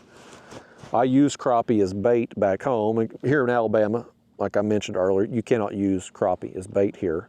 It's illegal. But back home in Tennessee, game fish are legal to use as long as you've caught them on rod and reel and they meet the minimum size requirements. So if I get crappie, I use crappie, especially during late winter, early spring. That's when crappie really shines for me as a bait. I'll catch fish on them the rest of the year too, but late winter, early spring, for whatever reason, it's a much better bait. And crappie fishermen hate my guts, man. I've never understood crappie fishermen. They get upset with me because those guys, every crappie fisherman I've ever met keeps fish to eat. And usually when I meet one of them, they'll say something like, gosh, I got my limit out here today, but hell, I don't know where I'm gonna put them. My freezer's full at home. And in my mind, every time somebody tells me that, and I'm sure you've heard this from crappie fishermen too, I'm like, why don't you just throw them back then? Why do you have to kill everything that you catch? Why can't you ever release anything? But yet, those same crappie fishermen that will keep and kill every fish they catch, and they'll say, well, I'm eating my fish. Well, no, you're not. If you got a whole freezer full that's covered in frostbite, you obviously ain't eating them all. But those same people will get pissed off at me if I keep a few to use as bait. They rip me apart on social media over it. And I keep, hell, I don't even catch that many crappie throughout the year. Even when I'm ultralight fishing, I don't catch that many crappie. When they're in the early spring there, late winter, early spring, when they're up in the brush getting ready to spawn and stuff, I'll catch them on the ultralight. Even without using the live scope, like I'll get into them a little bit. But the rest of the year, I don't catch that many crappie. I'm not a good crappie fisherman. So when you look at it over the course of the year, how many crappie that I actually keep to use as bait, my gosh, it's the limit back home is 30 fish. 15 or 30 fish, I can't remember. I probably don't use 15 crappie all year though. Those guys are keeping a limit every time they go out. But they just tear me up on social media, man. They just eat my lunch on there because of it. Well, anyway, that's what's so weird. I meet this crappie guide back home, and we'll get back to the ramp at the same time, and he comes up, talks to me, and wants to shake my hand. So he loves my videos, and I'm immediately surprised because this is unheard of, a crappie fisherman actually liking me. But this guy does, he's a nice guy. And he had live scope on his boat. And again, he's a fishing guide. So he's taking clients out, teaching them how to use live scope, using it to put them on fish and whatnot. And so I'm sitting there, you know, he come up to talk to me and shake my hand, and hell, I'm turning around on him like I'm grilling him with questions. I'm like an FBI interrogator asking him one question after another with his live scope, the settings, how he looks at stuff. Look at all those fish right there. That big school of shad come up right there. But I was just peppering him with one question after another, trying to educate myself. And he sat there and answered every question I had. He didn't hold back, which, like I mentioned, some fishing guides, especially when it comes to YouTubers, they're very secretive. They don't want you knowing anything, especially something that you might share on video. And this guy, I hadn't even paid him. I mean, I'm talking to him at a boat ramp. So, at some point in time, I would like to book a trip with him and just have him kind of hold my hand through live scope. I think that's what I need more than anything. With me not being a particularly tech-savvy person, I think if I had somebody take me under their wing, show me, like, have me walk me through adjusting the settings, walk me through because some of them guys can pull up. Is this fish? I think that's a fish. Yeah, nope. He let it go then. I think it was a fish, but he let it go.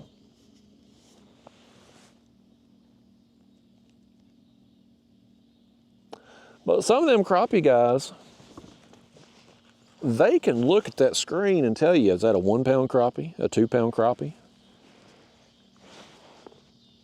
And what the hell is that?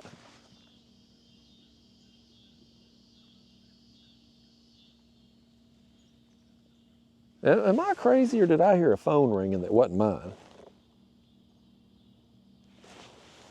There's somebody over in them woods stalking our ass right now. It's probably an Alabama football fan, got 3 teeth in their head. They've heard I'm down here, and they're gonna come tell me a thing or two about Tennessee football. You know how them Alabama fans are. They ain't got no sense in their head, the reason they pulling for them Crimson Tide, wherever the hell that is. I think of Crimson Tide, I think of a woman having a heavy flow day on her period. That's what I think of. I don't even know what the hell I was talking about. Oh, I was talking about them guys on live scope. But they can tell you, 1 pound crappie, 2 pound crappie, that's a catfish, that's a bass. Like, they can look at the screen and tell you exactly what it is. Me, I see fish. Like, if I see a fish, I can tell you that's a fish. But beyond that, I can kind of tell crappie if they're on brush because they're sitting still and the way they're positioned on it. I've kind of learned that. But I'd like to have somebody that's skilled on this thing just kind of hold my hand through it. Take me out on the boat for a day. Walk me through how they adjust their settings and just point at stuff and say, that's a 2 pound crappie. That's a 10 pound catfish. And let me get a visual reference of what I'm looking at and what I need to look for. And I think that would help me so much versus me just trying to get out on my own. And I've watched a bunch of YouTube videos, and everybody adjusts their settings in different ways. And it's so confusing. I wish, and this is one of the things that I wish in hindsight, there's another change I would have made, aside from not buying it at all. I would have probably gone Lowrance versus the Garmin. Because the Lowrance, you don't have to my knowledge anyway, you don't have to tinker with all the set. The Garmin, you really have to dial it in. And even once you get it dialed in today, if you're fishing somewhere different tomorrow, maybe it's cloudy today and sunny the next day, or clear water today and muddy water the next day. Like, you have to tinker again. Whereas I think the Lowrance, you just turn it on and it kind of just works. Yeah, like that's a big part of it. Because again, I'm not tech savvy. And I don't want to have to be tech savvy to go fishing. I just want to go fishing, man. I just want to go out and catch fish. And so the number one benefit to this live scope at this point, after having it now 3 years, is strictly crappie fishing. Like, I've caught a lot more crappie, a lot more frequently with live scope than what I ever did before. But when I go out wanting to ultralight fish, I don't even want to take this thing. I like fishing out of my other kayak, and I like just going and beating the banks with the ultralight rod. I mean, I guarantee you, if we had our ultralight rod out here tonight in the Gulf minnows and we just went up and down the banks here, all these overhanging trees and whatnot, we'd have caught a bunch of fish. I guarantee you could. I guarantee you all them trees over there, they probably got bluegill on them. They probably got bass on them. Maybe there's some crappie there. I don't know. Yellow bass, whatever they got down there. I guarantee you we'd have caught 30, 50 fish out here tonight with that ultralight rod. I don't need live scope for that. I can go out and have a damn good time with the ultralight without it. So why go through the hassle of having it? So I'm not being a very good salesman. Garmin ain't going to hire me to be their salesman. I tell you that.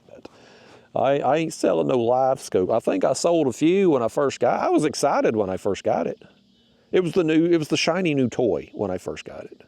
I had a lot of hope and optimism when I first got it. But as time went on, I've lost interest in it. Now, if the day comes where one of these catfishermen out there really figures out a system and gets things dialed in, or maybe the technology gets better with live scope to where you can more easily discern fish from bottom as you're moving, because I think we were getting a little tap there, then maybe when that happens, maybe I'll reserve or be able to change my opinion maybe. Somebody may figure it out. Now, I've had people tell me that they're using live scope and going out and catching a bunch of catfish. I ain't calling nobody a liar, but if it was happening consistently, look, I've caught fish using live scope, catfish with live scope. The biggest I've caught was probably 30 pounds-ish, 25, 30 pounds-ish. I got the video on my channel doing it. I thought it was a crappie I was throwing at. It's a damn huge catfish. And I've caught smaller catfish with artificials with the live scope. Like seeing them up in the water column, dropping the jig down, getting them to eat it. Got videos on it, doing it. I have no doubt people have caught trophy fish either with cut bait or with artificials with using live scope. Where I push back on them is whether or not they're doing it consistently. I don't think they are. I think it's just random occurrences. You see a fish up, you get the bait, boom, they eat it. If it was a situation like, you take that Josh Jones guy, the bass fisherman. He's a fishing guide in Texas, bass fisherman. Excellent. I mean, just pure genius with the live scope. He may be the best in the country using live scope. He's pulling in double-digit bass, 10-pound plus bass all the time. Every day, I follow him on social media. He's got pictures, took clients out, 10-pounder, 12-pounder. I mean, just, he's good. And now he's on a good body of water that has 10-pound bass. That's part of it. But there's a lot of guys fishing down there where he's at. They ain't pulling in the catches that he is. So that's why I push back on the catfish guys that claim, oh yeah, I'm using live scope, I'm catching big fish. Well, maybe you are occasionally. But if you was doing it consistently, if you was going out every single day and pulling in trophy fish with the live scope, it would be all over social media. And I'm not talking about necessarily fellas or ladies like going through their settings and filming the screen, like how they're doing it and whatnot. I'm not saying they'd be doing that. They might keep that a secret. But you would be seeing the hero shots. You'd be seeing their social media of them holding up trophy fish every single day, right? Like they would take that notoriety, they would take that fame from it. Nobody's doing that outside of just an occasional post here and there. And, you know, occasional, listen, sure, fish are going to be up in the water column sometimes, and you're right place, right time, boom, you catch it, okay? But to go out and replicate that day in, day out on multiple different bodies of water,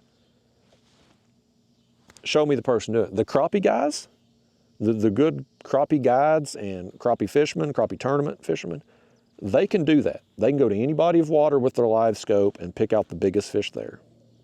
The people who are really good at bass fishing with the live scope, they're going to all these different bodies of water and they're pulling out the biggest bass there.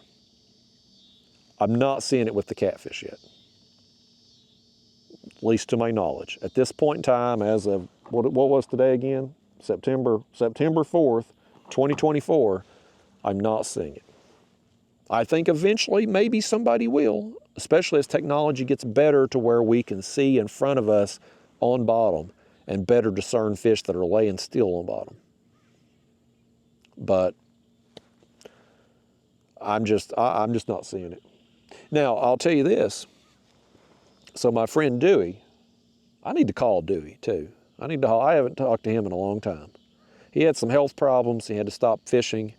I used to see him out on the water regularly, fishing back home, but I ain't seen him in forever. I need to reach out. I hope he's doing well. He's the one that put me on the flies. My suspend rigs here, you know, they've got the Catfish Sumo bait stalker flies. These dragon, one of them here has the fly on it. I started using them flies because of Dewey. The first flies I got that I put on my catfish rigs were hand tied by Dewey. And I caught so many fish on them things, I reached out to Daniel, owner of Catfish Sumo. I'm friends with him. He's one of my best friends. I said, Daniel, I need some flies. You know, I mean, like I need some flies. I don't want to tie these things, and I don't want to pester Dewey to have him tie me more. He's got better stuff to do, obviously, but I need some flies. And so that's why Catfish Sumo started making them flies, but I had started using them because of Dewey.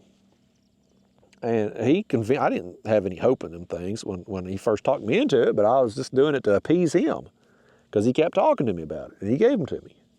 And I'll be damned if I didn't catch fish, and I've been catching fish, lots of fish on them.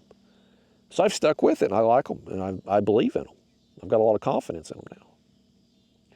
But anyway, Dewey, excellent fisherman. He's forgot more about fishing than I'll ever know.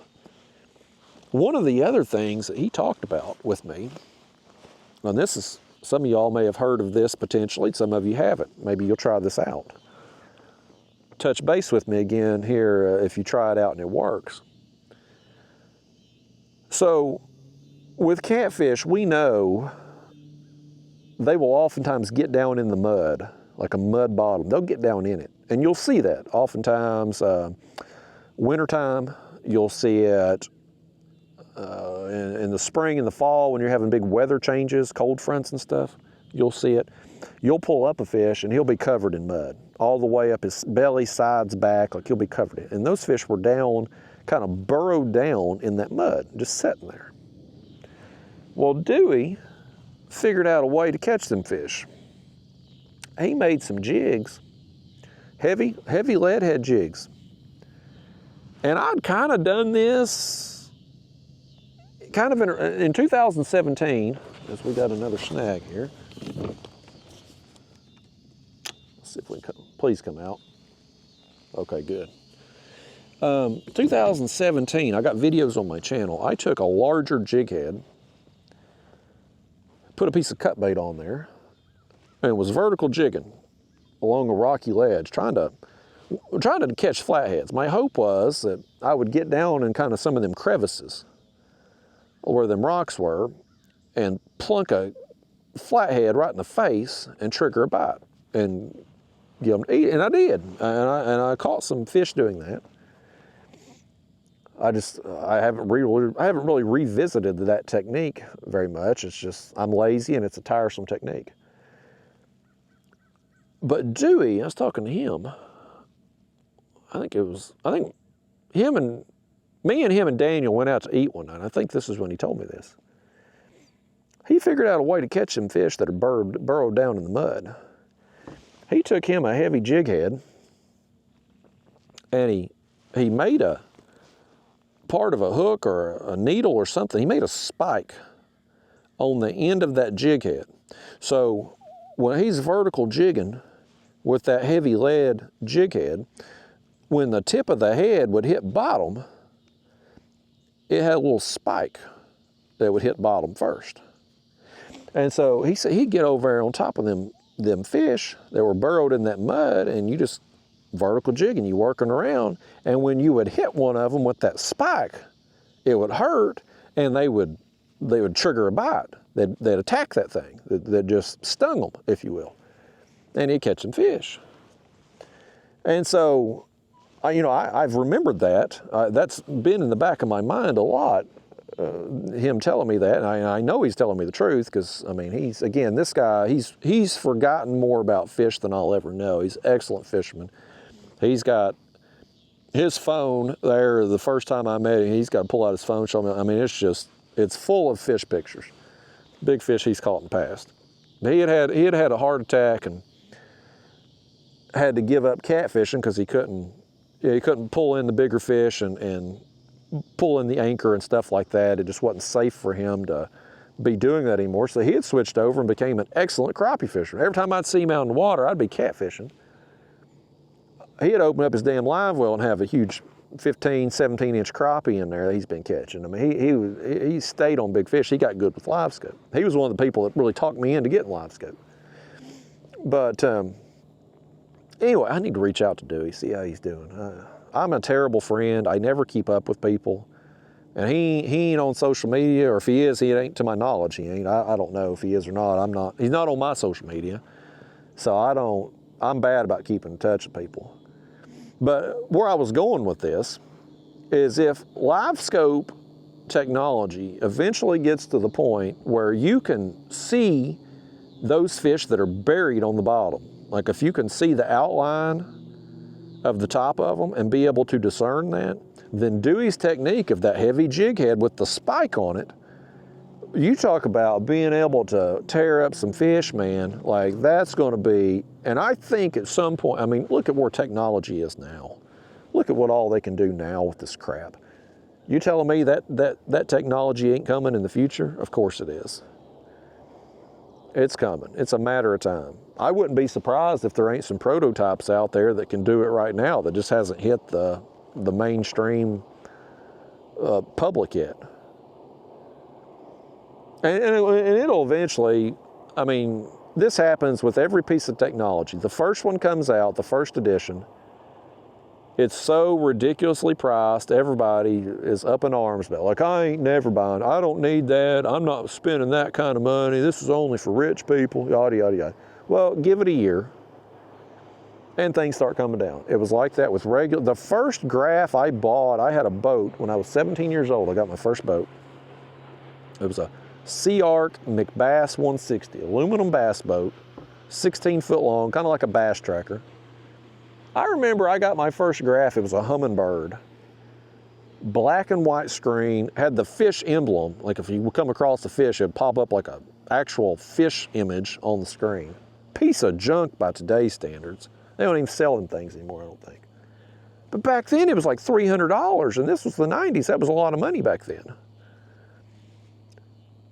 Look at how far technology's come since then. And every time something comes out, down imaging comes out, it's ridiculously priced. Side imaging comes out, they were over $1,000. Now you get them for, hell, $300 on Black Friday. You can get you a real nice graph with side imaging and all that.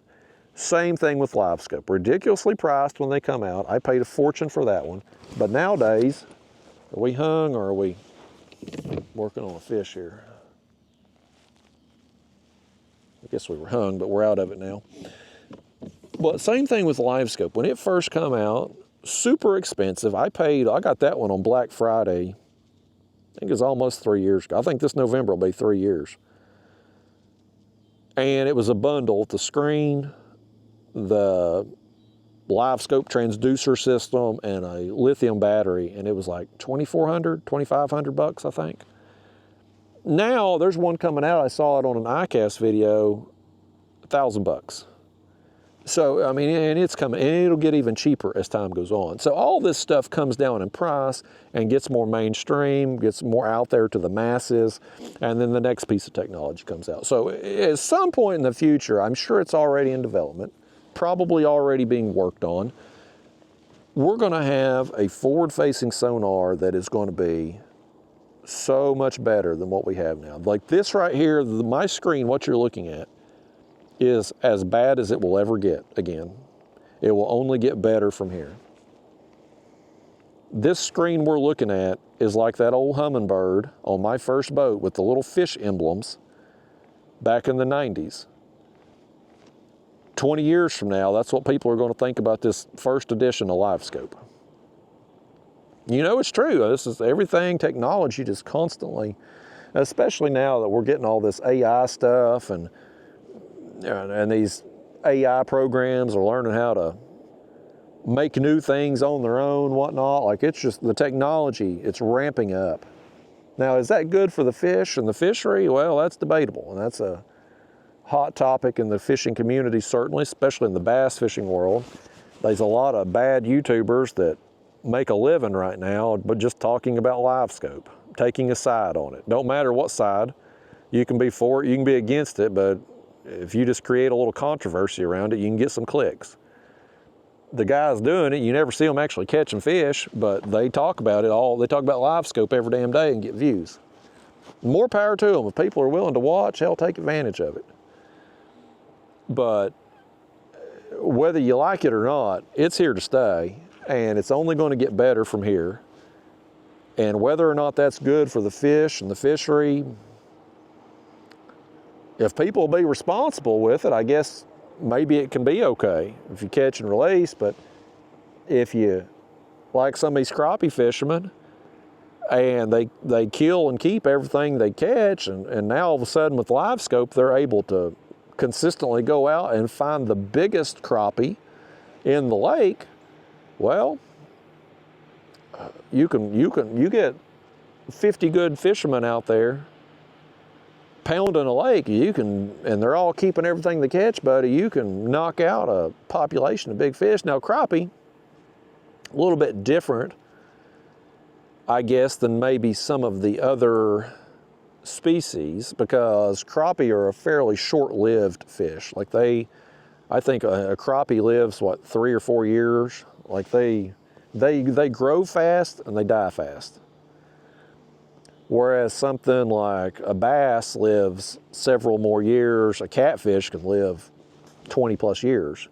So you take out all the big catfish in a body of water, and we've experienced it. We've seen this happen with the pay lake guys coming down there with their nets and stuff and clearing out bodies of water of big fish. Well, you clear all the big fish, big catfish out, guess what? You got a long time before you can replenish them. A long time, because they don't get that big very quickly. Whereas crappie, you lose if you be responsible about it. If the big crappie in a lake got taken out, 3 to 4 years, as long as you're responsible about it, you can hopefully replenish some of those. But you take out all the big catfish somewhere, well, now you're looking at 20 years.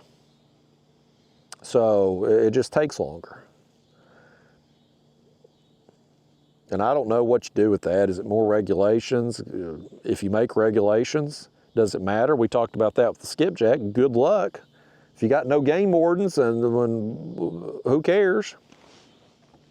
Regulations, I mean, these laws, regulations, they only the honest people follow them.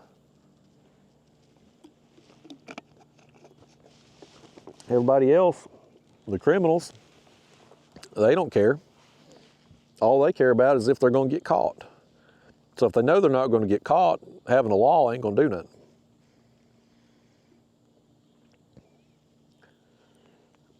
And with catfish, I mean, clearly, big fish, you want to protect your big fish for sure. I want to protect my rig here from this snag. Oh no, I think this one's in it good. Oh crap.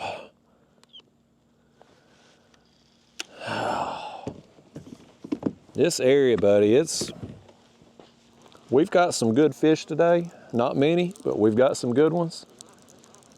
But boy, we've got some snags too. God help them planer boarders.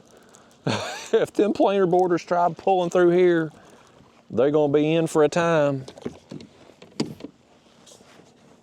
Hell, if I end up coming back here on tournament day, I don't know if I will or not yet, but if I do, I hope some of them planer boarders do come out here just so I can watch the show all day. I would love to see some planer boarder get about 6 lines hung at the same time. And I bet you, man, I bet you it could happen too out here. Because my regular viewers, if you're new to my channel, you just have to take my word for it. But regular viewers, you've seen me drag a lot, especially the last couple months here. How often do I get snagged to the point that I've got to go back and get it? Maybe once a trip at the most. Some trips I don't even get snagged at all. And now this is what, 3 or 4 times now that we've had to go back and get one of these rigs. So like this is a snaggy area. And of course it says flooded timber there on the map. So this is an area that's, at least at one point in time, had some timber in it. A lot of that's probably still there, even if it's not standing. It's probably still, a lot of the remnants of it still there on bottom. Get ourselves set again, get this line going back out. Let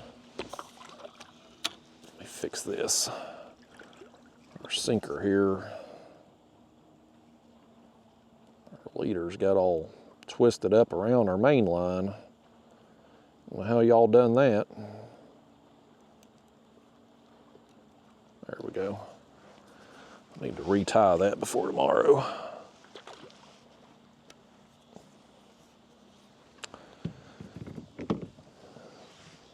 yeah, I just, catfishing's gotten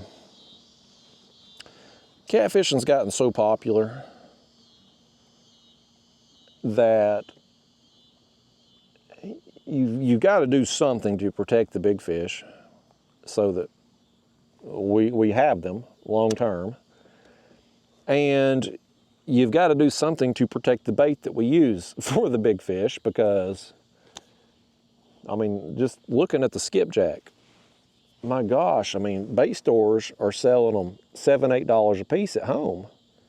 And they're fairly, I don't say they're fairly easy to catch all the time, but I mean, I've obviously had trouble the last couple months, with the exception of the last 2 or 3 weeks here where I've been able to get on them more consistently. But, you know, they're at least catchable back home, but people are still willing to pay $7, $8 a piece for the damn things. So there's demand for them. And from what I've been told, my friends that live up north in Ohio, the price for them up there is even more. People pay $10, $12 a piece for them up there, apparently. So there's big money in these things for people to even travel. If they can load up a few coolers full, sell them off to bait shops as they make their way back north. And how many bait dealers does it take to knock out a skipjack popularity? I don't know, but I sure don't want to find out. If there was a bait, like if there was a way to, and maybe it happens as live scope technology gets more advanced with time, if there was a way to target these big fish with artificials more easily, then maybe people don't use the live or actual bait as much. Maybe it'd be like, I mean, come on, bass fishing, for instance. I mean, I'll say this, I think most of you will back me on this. There's obviously a lot of trophy. Did I just get hung in the same damn thing we went through before? God almighty, I am. This right here will drive me insane, folks. When you get hung, get it undone, set everything back out and get hung immediately again, that just drives me, that drives me batty, buddy. It's like when you ultralight fishing, you throw into a brush pile, you lose a jig, you tie another one on and turn around and immediately get next cast, break off. Let's go back and get it again. Well, I'm not dropping it back down this time until we get ahead of whatever the hell we're fishing here. We're not getting that same snag again. But you know, you take bass fishing, the point I was about to make, and I think you all are going to agree with me on this. If you really wanted to try to target trophy bass on a consistent basis, live bait would be the way to go, right? Live shad, live shiners. Like I mean, I think most of you, there it comes. I think most of you, and there, look at all that mess right there on bottom. That's what we were in. A little wood debris right there. I think most of you would agree with that. I don't think that's a very controversial thing for me to say. But yet, with the live scope and just bass fishing in general, there's so many lures that people can use, artificial lures, that can catch trophy fish that very few people, in fact, I don't know anybody personally, nobody uses live bait for bass. Hell, it's frowned upon in the bass fishing community. Nobody does it. Everybody uses artificials. But you can catch bass consistently, big ones too, on artificials. And the people that are good at live scope, at Josh Jones, for instance, I remember seeing a interview he had done a year or so ago where he was talking about catching them with a small swim jig. no trailer, nothing on that, just a swim jig. And it was just more or less a matter of not really the bait that mattered, it was getting in their face. And of course, the catfish that I've caught using live scope, dropping the jig down, artificial. I haven't tipped it with anything. It's just an artificial hair jig or swim bait or something. Boom, they nail it. If the technology gets good with live scope to where you can target catfish, individual fish specifically, maybe we get to a point in this sport where you don't necessarily need cut bait or live bait anymore. Maybe, you know, people without the live scope would still use it, but people who had the technology would maybe transition to more artificial. I don't know if that happens or not in the future. I'm just speculating that maybe potentially it could, if the technology gets there to the point that we could better discern fish from the bottom when you're moving at faster speeds.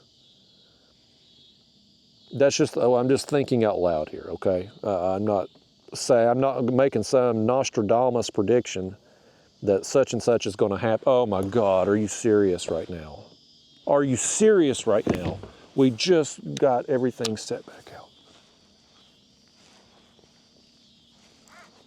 Y'all, I'm about to say some cuss words right here. God almighty. I mean, there's 3 snags in a row. This area right here is treacherous to try to drag through. But there's fish here. Like, we've caught some good fish, so. And we couldn't catch diddly doo-doo anchored. I hope tomorrow, well, I hope where I fish at tomorrow, the bottom's a little easier to pull through, and I hope I'm catching big fish there too, because the quality of fish we've gotten, as frustrated as I am right now in this moment, the quality of the fish we've gotten here has me very tempted to come back here on tournament day. This place has a lot going for it. I can come out here close to the ramp. This ramp is close to where our check-in is at. So I'll be able to fish the whole day, especially what I'd probably do.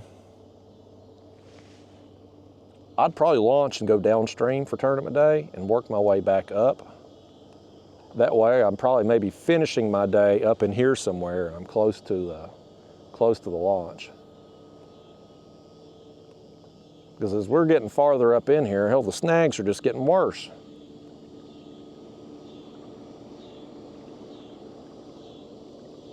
That would probably be what I do, but I'm hoping tomorrow we get on some fish and not get snagged all the damn time.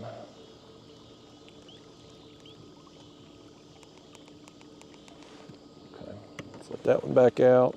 Let's let this one back out. Let's try this again. I ain't gonna fish much longer here because it's getting dark and I don't have my lights. So I wasn't sure coming down here exactly what time it was going to get dark, because I go from, it's getting dark earlier back home, but coming down here, going from Eastern time to Central time, you've got the time change, and I wasn't sure exactly when it was going to get dark here, and so I just wanted to get down here at a time today to fish the afternoon and fish till dark and go grab a hotel, get a bite to eat, and get up and be out at, I'll look up and see when sunrise is here, and get out at dawn tomorrow, and then I'm going to fish for a few hours in the morning. And then I got to get home and get Daphne. I had to have her boarded, so I want to get her. I want to make sure I'm home before the vet closes, so she don't have to stay there another night. I get charged, and listen to this crap. If you don't pick, it's like a hotel now. If you don't pick your dog up by 11 o'clock, they charge you for a second night. So let's say she spends the night there at the vet tonight, and I made it home by noon tomorrow. I'm getting charged for 2 days. Ain't that something? Highway robbery, man.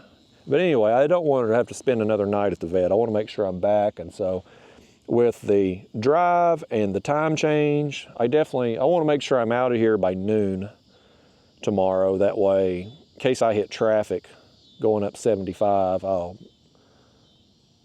make sure that I make it back to her and get home. Plus, again, this video is about 2 weeks. I'm about 2 weeks ahead on videos right now. So football, NFL hasn't started yet, but it does start tomorrow, opening night. So I definitely want to, I'm a big NFL fan, so I want to watch. I'm going to watch football all weekend. So, yeah, that's going to be my whole weekend probably.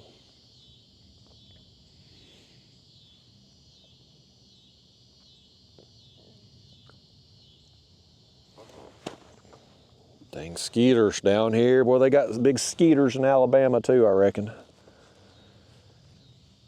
I'm down here in flip-flops. Oh my gosh, not again. If I got to go back for it this time, I'm done for the night. God almighty, I do. This is going to be a hard area to fish. This is going to be really hard to fish effectively.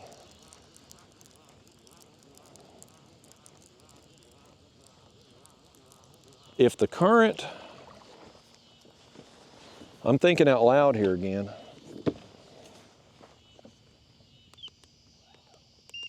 If come tournament day, if the wind is calm and the current is reasonable, maybe I try drifting and suspending baits and keeping everything elevated up over this mess. Because this is going to be really hard to fish. It's definitely, the farther we're getting up here, and we got it back, it's just we're getting in that dang wood.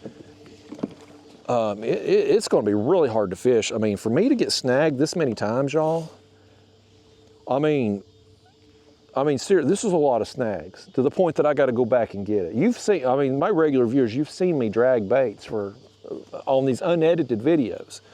I know people think I don't get snagged or that I do get snagged and hide it and stuff. At least they did think that. I was getting that a lot in the comment box back when I was doing edited videos all the time. But when I start doing these unedited, like there's no hiding anything. Like you can't, like you can see I'm not BSing you. If a fish eats these artificial baits, they eat these flies, and I reel them up, you see them. They're all caught on the fly.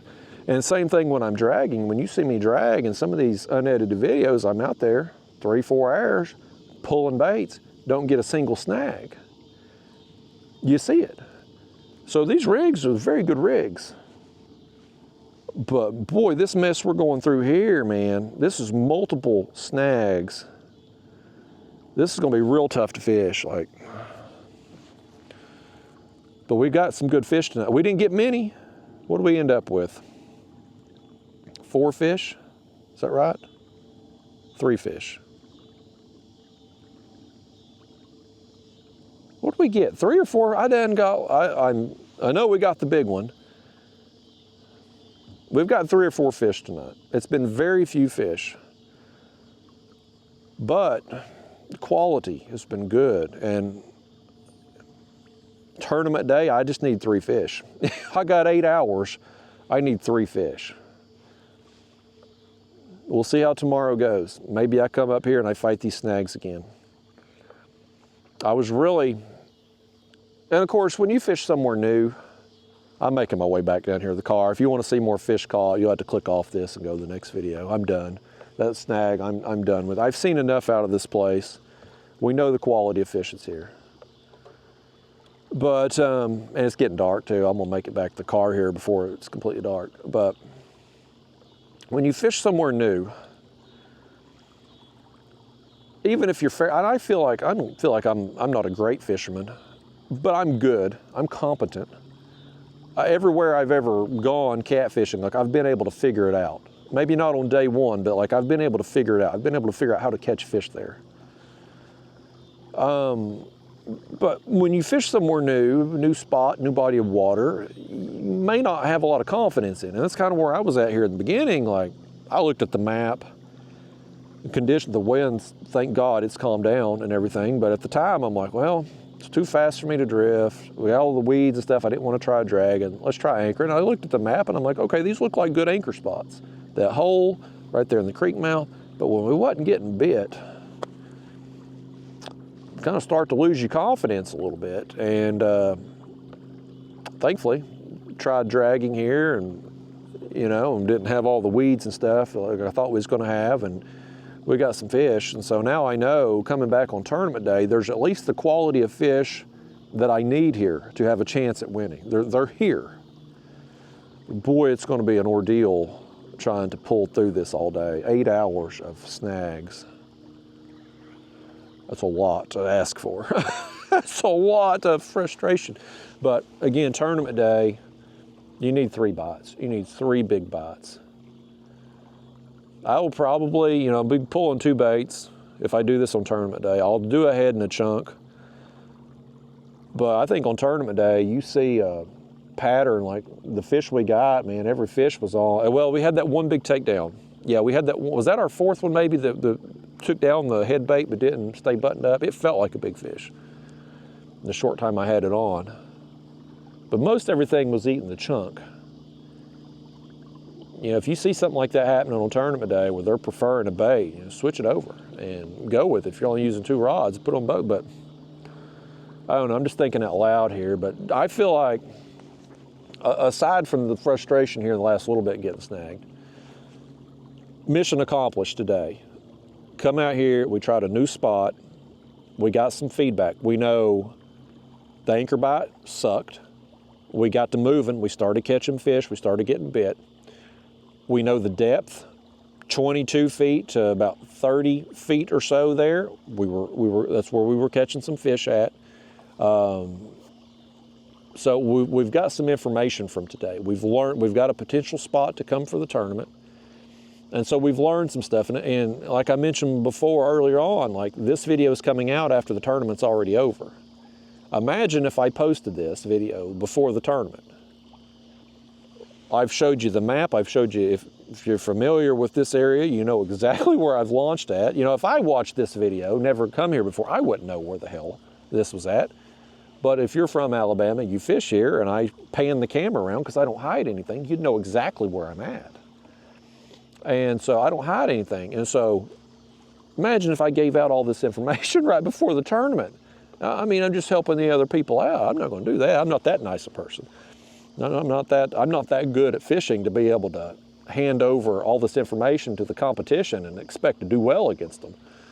But regardless, I feel like we've learned a lot out here tonight. Like we've got a potential spot to fish. We figured out we need to be moving. It would be nice. It would be nice to maybe try drifting with suspended baits, but probably not going to do that before a tournament. And maybe on tournament, maybe if I get my 3 fish, dragging, maybe I try drifting for a little while, bring the suspended rods with me and try it and see. But tomorrow I definitely want to drag, and I want to do it downriver and hit some deeper depths on hit that other ledge that I wanted to go to today had the wind not been up when we got out here. So anyway, y'all, I'm rambling on at this point. I'm making my way back to the car. I'm going to troll kind of slow back to the car because no further than I've traveled today, I haven't used much battery. And so I don't want to have to lug the battery into the hotel tonight to charge it. So I'm just going to go slow. That way tomorrow, where I launch at down here, downriver, I'm going to start fishing right there. So I won't have to charge no battery until I get back home to Tennessee tomorrow night. So yeah, y'all, productive day. Too many snags for my liking, but we got us a golly whopper. We learned some stuff, so I'm calling it a successful trip. Anytime I get a big fish, it's a successful trip if I get my words out. But yeah, y'all, as you can see, I'm headed back.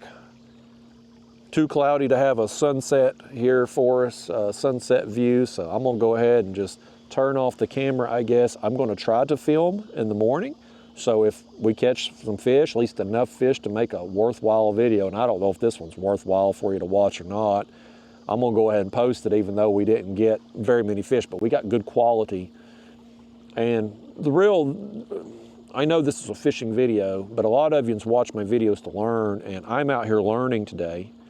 So it's kind of an opportunity for us to learn together, I feel like, and you can kind of see how I'm going through things. For better or worse, hell, you might learn exactly what not to do by watching me. But either way, we're gonna post this video. If I get some fish tomorrow, we'll post that video.